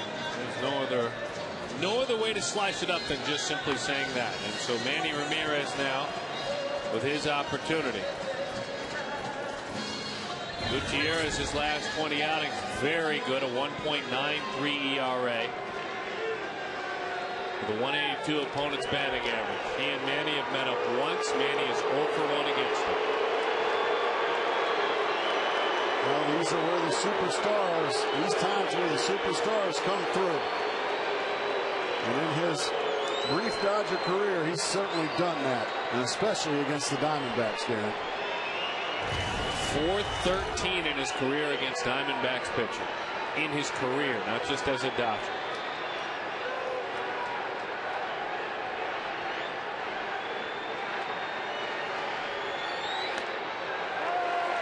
Strike one. Right after him with the first pitch fastball.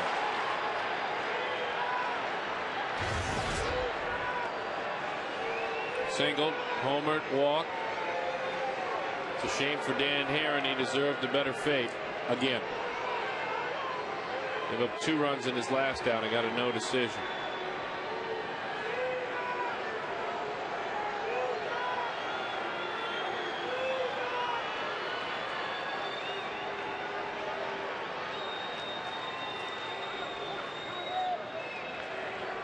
Time is called. Tired of waiting.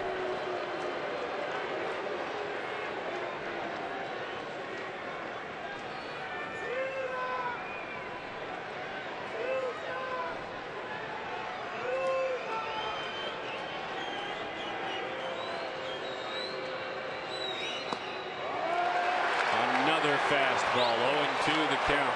I think he caught Manny in between, maybe taking a practice swing right there. It looked like Manny was going to take a practice swing, and Gutierrez delivered it.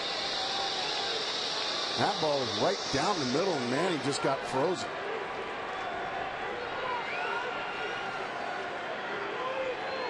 And back in the dugout watching. Cannot win it, unfortunately. Can receive a no decision or lose it.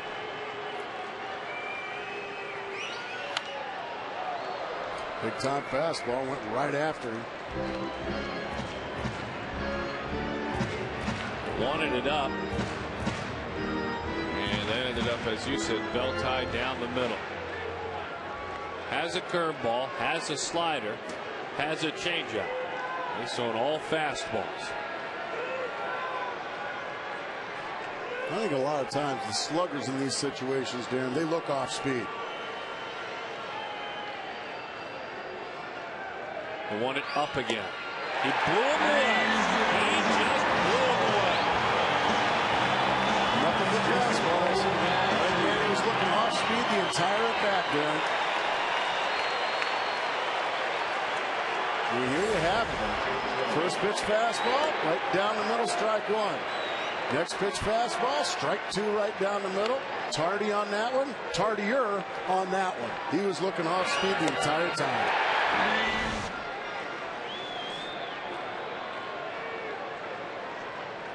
So now James Loney.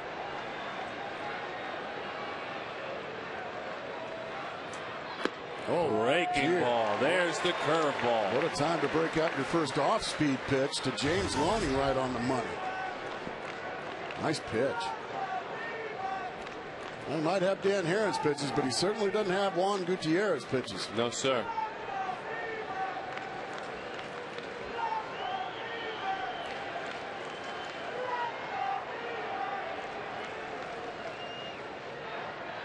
The 0-1. Another one and another strike. Beautiful pitch.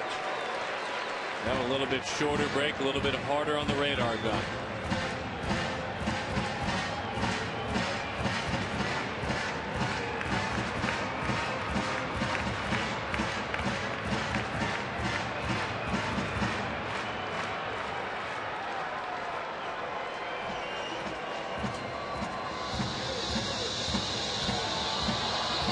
Loney 0 for 5 in his career against Gutierrez. 3 of those outs, deep fly balls. All caught them. I was going to say, he can hit a deep fly ball if he wants. Not that time.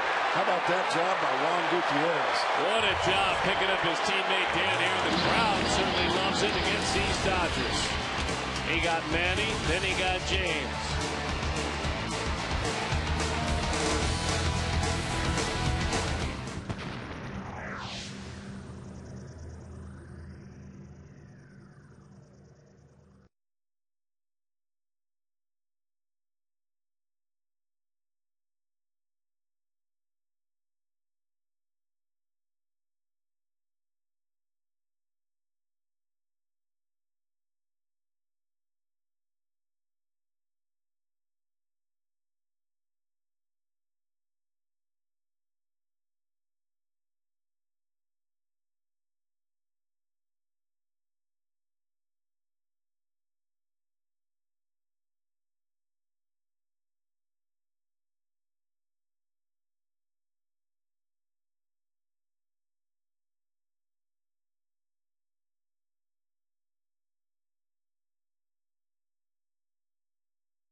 The top of the order as well, including Ryan Roberts. John Garland started the game, and Alan Belisario now continues to work. But how about the job by Juan Gutierrez? Showing some genuine emotion as he came off the field. That pitch runs high and in, high and in. It's been the theme. Mark Reynolds, 1 for 2 against Belisario, has been drilled twice by him. Remember when he hit him a couple of series ago was when the score was even, as Dan Herron in the same ball game hit Andre Ethier. And Russell Martin will come out. Well, this game was moving along pretty well, and it is absolutely hit the brakes. Eating's on the mound. And every pitch is big for the Dodgers. They're in a battle for the pennant.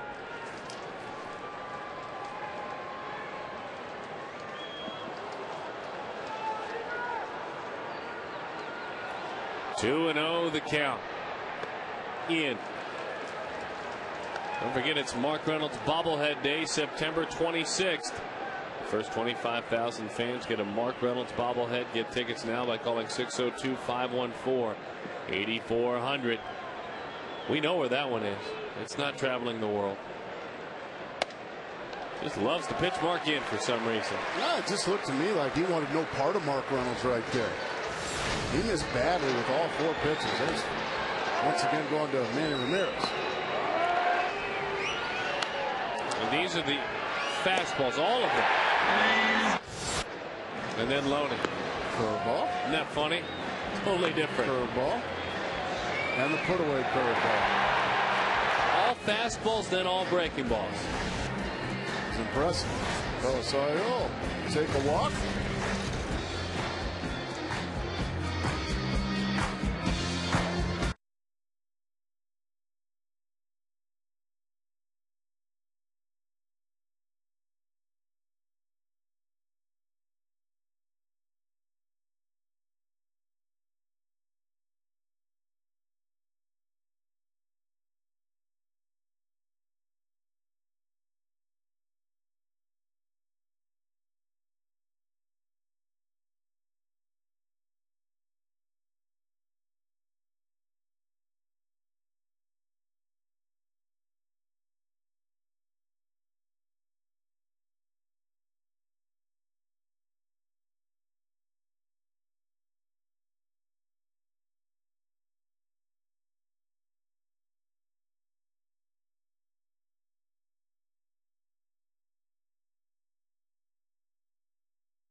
won't read about in the box score. Gracie, you picked this out as a key play in the ball game. Yeah, this is a play that won't show up in the box score, but look at how quickly the carom is played, and then a strike to the cutoff man. That kept Mark Reynolds at third base. He never scored. He was there with nobody out. He never scored. Chris Young struck out. Eric Burns struck out. And they got out of the inning. That run seemed to loom large as we speak, don't you think, Mr. Sutton? Yeah, no doubt about it. And that's why we're tied at 3. The tough left-hander George Sherrill gets the call. He has been great as a Dodger. The only run he's given up is against the Diamondbacks. That's exactly right. As he faces now Miguel Montero.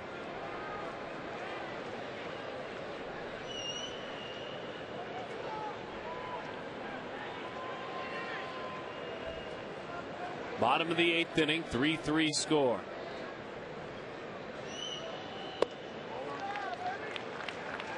Miguel in the 2nd inning. Home run number 14 on the year.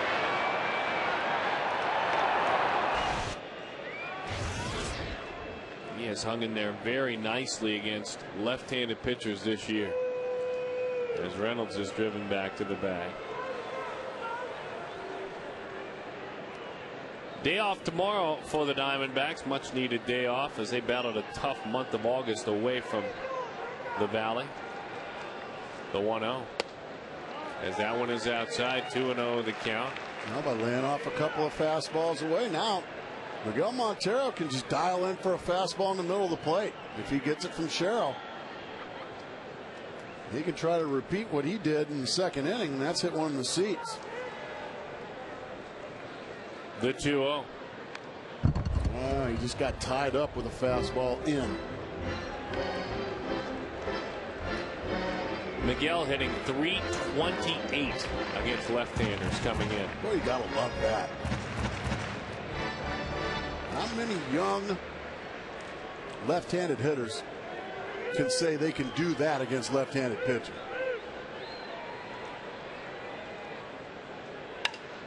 He broke his bat. He's got himself a hit. Sawed that bat off.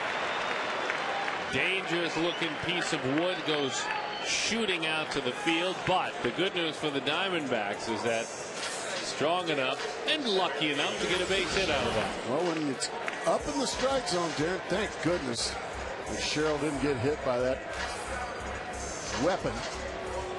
But when you miss up, when you jam a hitter, a lot of times you're going to give up those Texas leaguers. When the pitch is down and jamming, you're going to get the ground ball. Our Chaz Roberts' cool play came back in the 2nd inning. Chris Young with a home run to right field. He doesn't do it very often, and you bet it's cool against his old mate. And his current enemy. Can you do it? Come on, Bo. Miguel, by the way, 6 for his last 8 against lefties with that hit. Very impressive. All right, Diamondbacks cooking up a brew here in the 8th inning. Pushing the bunt. Loney down. Hey! I got him. Well, there's a situation where Chris Young just bunted it to the wrong guy. When you've got 1st and 2nd, you've got to bunt the ball to the 3rd baseman. You have to make the 3rd baseman field the bunt. I mean, Loney was just right in Chris Young's shorts. I mean, that's just a mistake there. You got to bunt the ball to 3rd base, and you know that. 3rd baseman has to play back. Make him field the ball, and you'll have a successful sacrifice.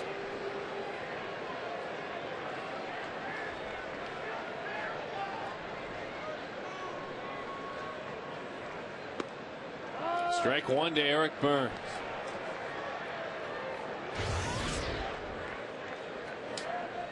Eric hitting .212 against left-handers this year.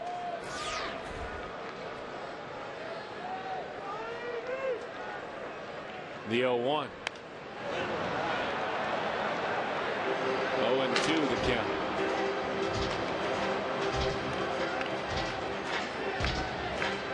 Diamondbacks after the off day tomorrow will host the Milwaukee Brewers. Kevin Mulvey will get a chance to pitch on Saturday night. It's Miller Lite. What's brewing? It's brewed in Milwaukee, so they'll bring a case or two with them. Let's hope so. We're lucky. Maybe some line and Googles. Mara against Scherzer on Sunday. Schlitz. That's a good Milwaukee beverage. 0-2. Popped up.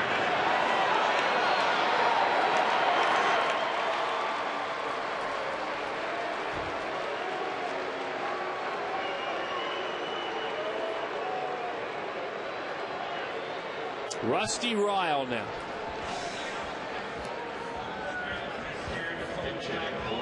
Tracy, number 4, Rusty Ryle. Ryle hitless in his last 6 at bats.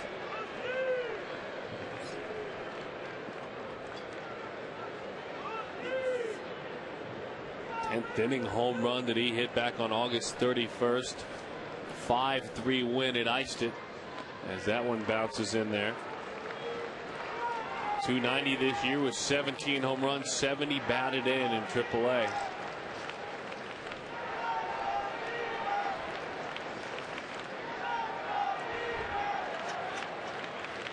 One and 0.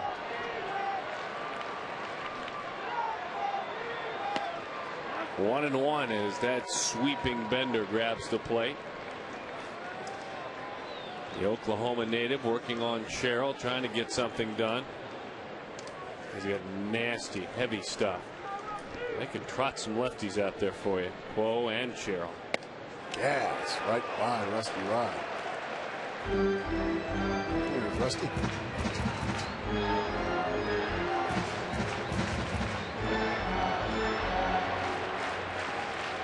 This gentleman's been on a run in his last 28 games, including time in Baltimore, in which his ERA is 1. Last 28 games, ERA 1.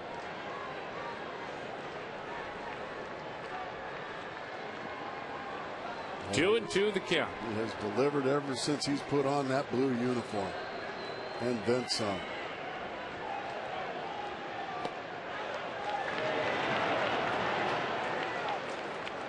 Running start now for Miguel Montero. That's a good thing. Miguel doesn't run all that well. So now any base hit, he'll definitely score.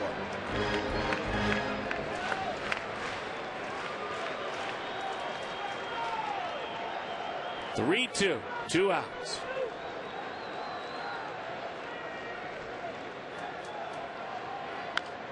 Topper. And Belliard right to the bag. He got it.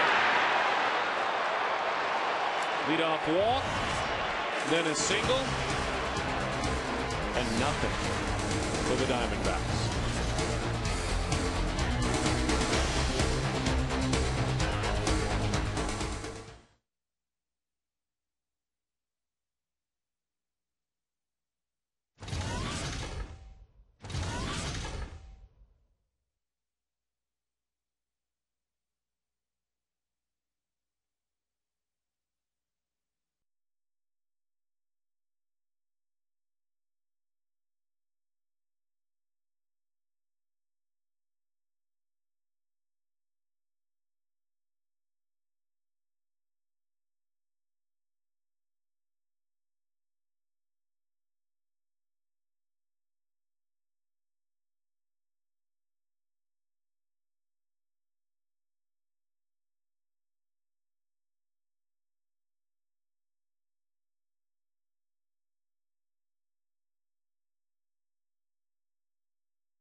Glad to say that over the course of the last 4 to 5 months, we've evolved into a true team where now all the players are coming through my office. I don't have any problems. I don't have any black clouds, so to speak, and we're really focused on the baseball. A.J. Hinch, manager of the Diamondbacks. I'm Todd Walsh. Welcome back to Chase Field and our audio Geico Quote of the Game from a radio interview I did, Darren. We touched on that in Colorado, but I thought it was a little more powerful coming from him. If you might recall that conversation. Yes. I truly do, and boy, you hear, as Rusty is now at first base, you hear a lot of conviction in the way he says that. Yep. So many times you hear all forms of the media or people maybe outside the clubhouse saying, well, you have to earn the players' respect. What? No, it's the other way around. You got to earn the manager's respect. Bouncing ball to short. Play by Stephen Drew, and he got it. Continue though, Todd.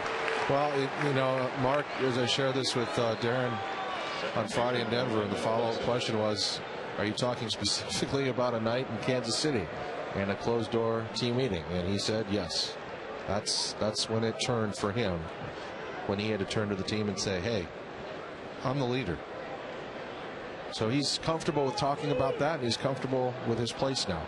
I thought that was a interesting way to look at our Geico quote here on Behind the Scenes Night. Yeah, there's no doubt, because we were respectfully maybe talking a bit amongst ourselves about what we knew, but not talking a lot about it out publicly. Some things that we had heard about, because that wasn't our place at that time. Once he starts talking about it, then it's our place to comment on it. But he opened up a pretty big can that night in Kansas City. Yeah, I think as long as I look back on this season, I will never forget walking into the clubhouse and just happening to see the grease board team meeting. I think it said 4:30. I'm not sure what time it was, but that will stick with me, knowing now what I know about that meeting, that moment for that man.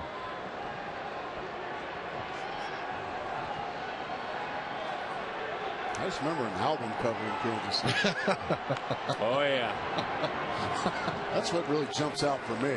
Yeah. At some truck stop. Well, there's that.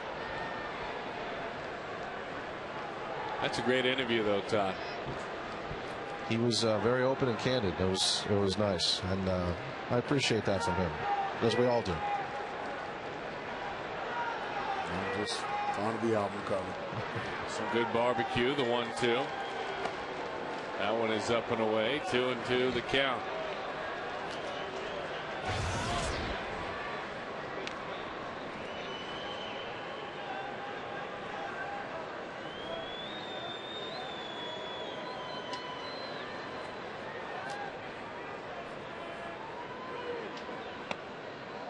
That one runs down and away. 3-2 the count to Orlando Hudson. 3 runs, 7 hits, no errors for the Dodgers. 3 runs, 7 hits, no errors for the Diamondbacks. Orlando heading into free agency again this winter. We'll see where he ends up. As he fouls that one off. The Washington Nationals have already made it known we'd like for him to be our second baseman next year. Really? We'll see. Is that tampering? Well, through sources. The 3-2 bouncing ball. And Roberts, his counterpart, throws him out, and Orlando is erased. Let's check in on our text, Paul. See what's going on here. Well, team president. They do not want to be Josh Burns or Derek Hall. They want to be A.J. Hinch or a lot of those fellows behind the plate there. That's a cool job, though. Mark Schott, not really appreciative of him, but boy, you guys are. I mean, that's a really cool job. Scouting. I want to be the GM. Send them all down to Double-A. Every last one of them. Skip Triple-A, send them all down. Plane ticket to Mobile. That's exactly right. All y'all out. The 0-1. Who didn't make it in time for the meeting? Out. Get him out of here. No, I want to be Derek Hall, team president. Darren, out. The 1-1 to Russell Martin. And take Scott Snyder with you. Well, I'd probably take the bullet just to do that. It's been a tough year. 2-1 the count.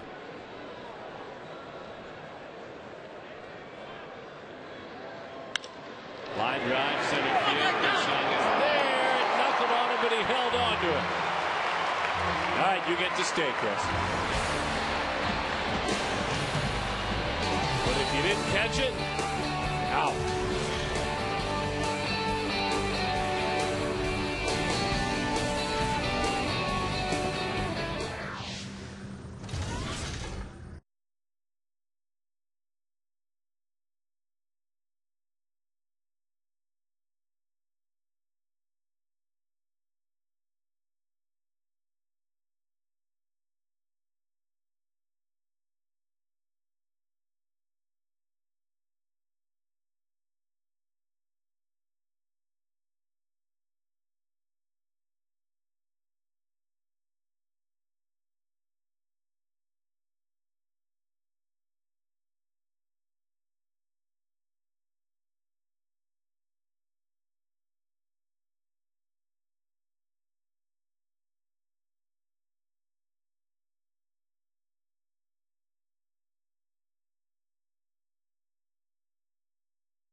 About the fourth time he's gone that way in his big league career for a home run. Manny Ramirez does it all the time. Climbing up the all-time list. 544. James Loney. That Diamondbacks killer, not as much this year. And you can see where we stand. It's the bottom of the ninth inning. Hey, don't forget, all season, Fox Sports Arizona is your place to be. Yeah. Arizona Cardinals football coverage. Every Monday night, it's Cardinals Overtime. It premieres this Monday at 10:30. Then every Wednesday night, it's Cardinals Headquarters. Yeah. That's premiering next Wednesday at 9:30. It is Cardinals season coming up. Carlos Dansby going to be hammering people. Along with Adrian Wilson. How's Beanie doing? Beanie's doing all right. He's healthy. All right. He's healthy. Now Joe Torre is going to make a change. He had Cheryl warm up. John Hester was called upon. Joe trying to slow things down. He's in the Dean Smith four-corner offense. First Bill Ford.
safely. Delivered a game-winning RBI. Well, let's see if he can just reach and get things started. Ramon Troncoso is one tough customer. 2.5 ERA this year. 75 innings. A lot of movement. A lot of movement on his fastball. Sure. The game plan right now off of Troncoso would be to try to hit the dry side. And that might be a good idea. Breaking ball instead. 1-0 the count to Parra. A.J. Hinch, his manager before the game, saying I wanted to give him an off day before the off day. The legs have been a problem. He has had a leg bother him for a majority of this summer. Topper. Troncoso sets. Throws it away. Those legs are fine now as Parra hustles into second. Troncoso with an errant throw. There's your winning run at second base.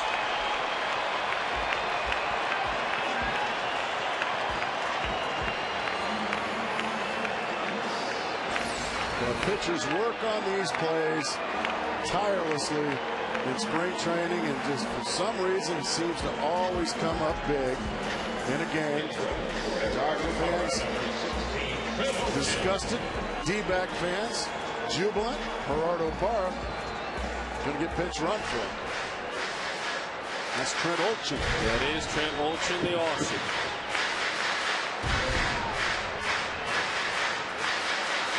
The Rockies already victorious at home against Cincinnati 4-3. Trying to trim their deficit to 2.5 games if in fact the Diamondbacks can win it. The Diamondbacks trying to salvage this series and maybe a little bit of respectability.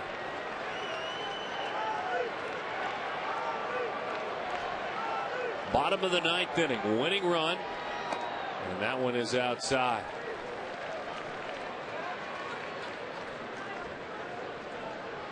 You're liking right now, I would imagine, Darren, knowing you and knowing me, that you're probably wanting Ryan Roberts to drive it in the gap. Well, I am. Now you have to make the third baseman field the baseball. No chance. Loney fielded it, but Olchen was off to the races. A great start off the bag, and that one died a little bit more. It wasn't handed to better Loney. bunt. Yeah, that was a much better bunt. Even though it was down the first base side, it barely got to the grass there. It deadened it perfectly. And Loney could not get the streaking Trent Olchen. I mean, he had clothing on. Running quickly, in other words. So Stephen Drew now with a chance. And they'll intentionally walk Stephen. They're going to take their chances with Justin Upton, I guess. Now they may walk him full, Darren, and take their chances with Mark Reynolds. You just never know what Joe Torre's thinking, because he knows his team. There are 450 hairs in an average eyebrow. 3 runs, 7 hits, and an error for the Dodgers. 3 runs, 7 hits, and no errors for the Diamondbacks. I'd walk them both. Try to set up the strikeout of Reynolds? Yes. Well, in this situation here, I mean, Justin Upton certainly does strike out. Not near the pace Mark Reynolds does.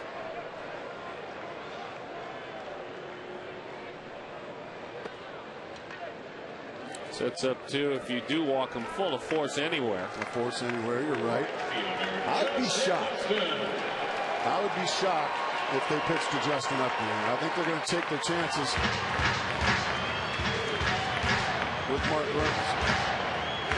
Now they're going to talk about it. He had wiggled those 4 fingers a moment ago. No one warming in the Dodgers bullpen.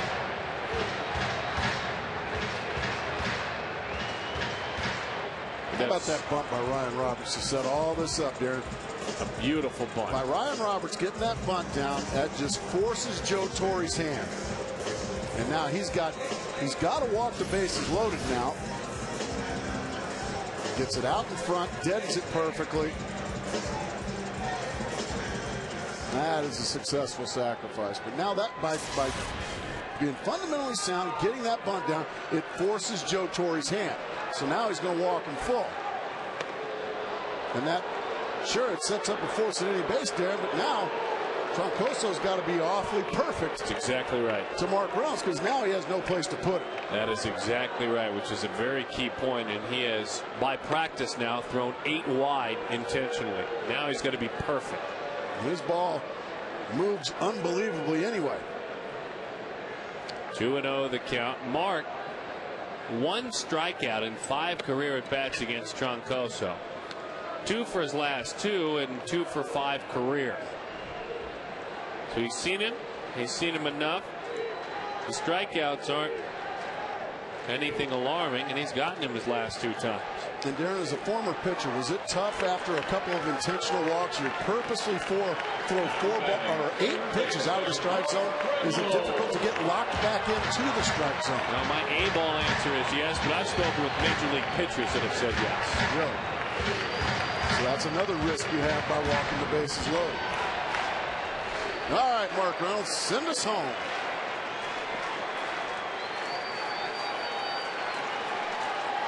They don't employ a 5th infielder. The infielders are all the way in. The outfield very, very shallow. Bouncing ball, and it's a foul ball. He got a good pitch to hit there. He got the strike from Troncoso. The outfielders maybe 50 feet from the infield dirt. You see just how shallow they are. Troncoso does a good job, though, at jumping ahead of Mark Reynolds. The 0-1. It's low. And late life took it just out of his own low. Good patience there from Reynolds.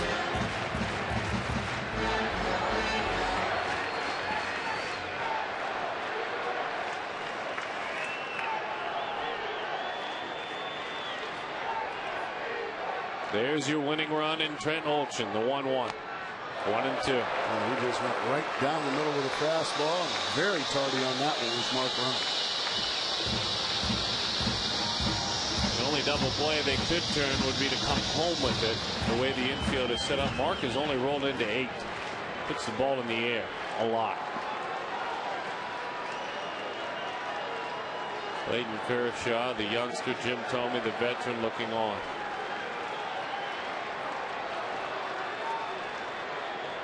The 1-2 pitch. Outside. Oh my goodness, Mark Reynolds just got a huge break. I'm a big Mark Reynolds fan, but folks, that's strike 3.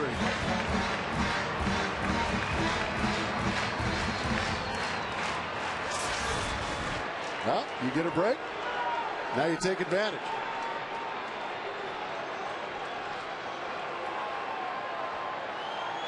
The 2-2 to Mark Reynolds. Fouled it off, got a piece of Martin there as he threw his shoulder back in reaction.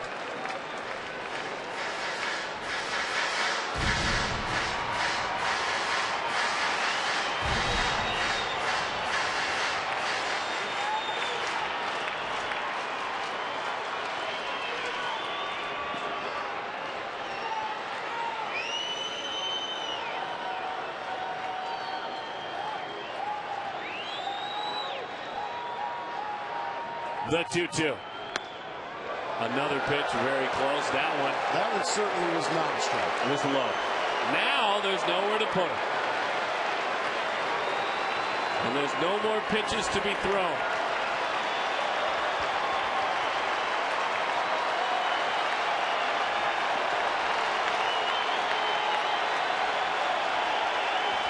Three and 2, 1 out. Troncoso deals, and it's top foul. You're just wanting to give us a little more suspense, aren't you, Mark Reynolds? You rascal, you.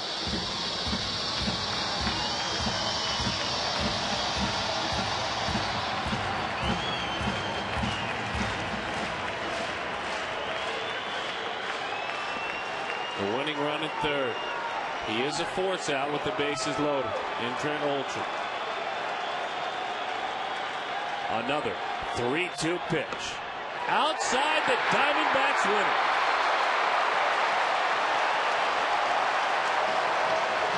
Reynolds picks up an RBI with a patient at bat. He's got 94 runs batted in. And the Diamondbacks tonight will go to bed with a smile on their faces, and it hasn't been that way very often of late. And that's good news, Arizona fans. 4-3.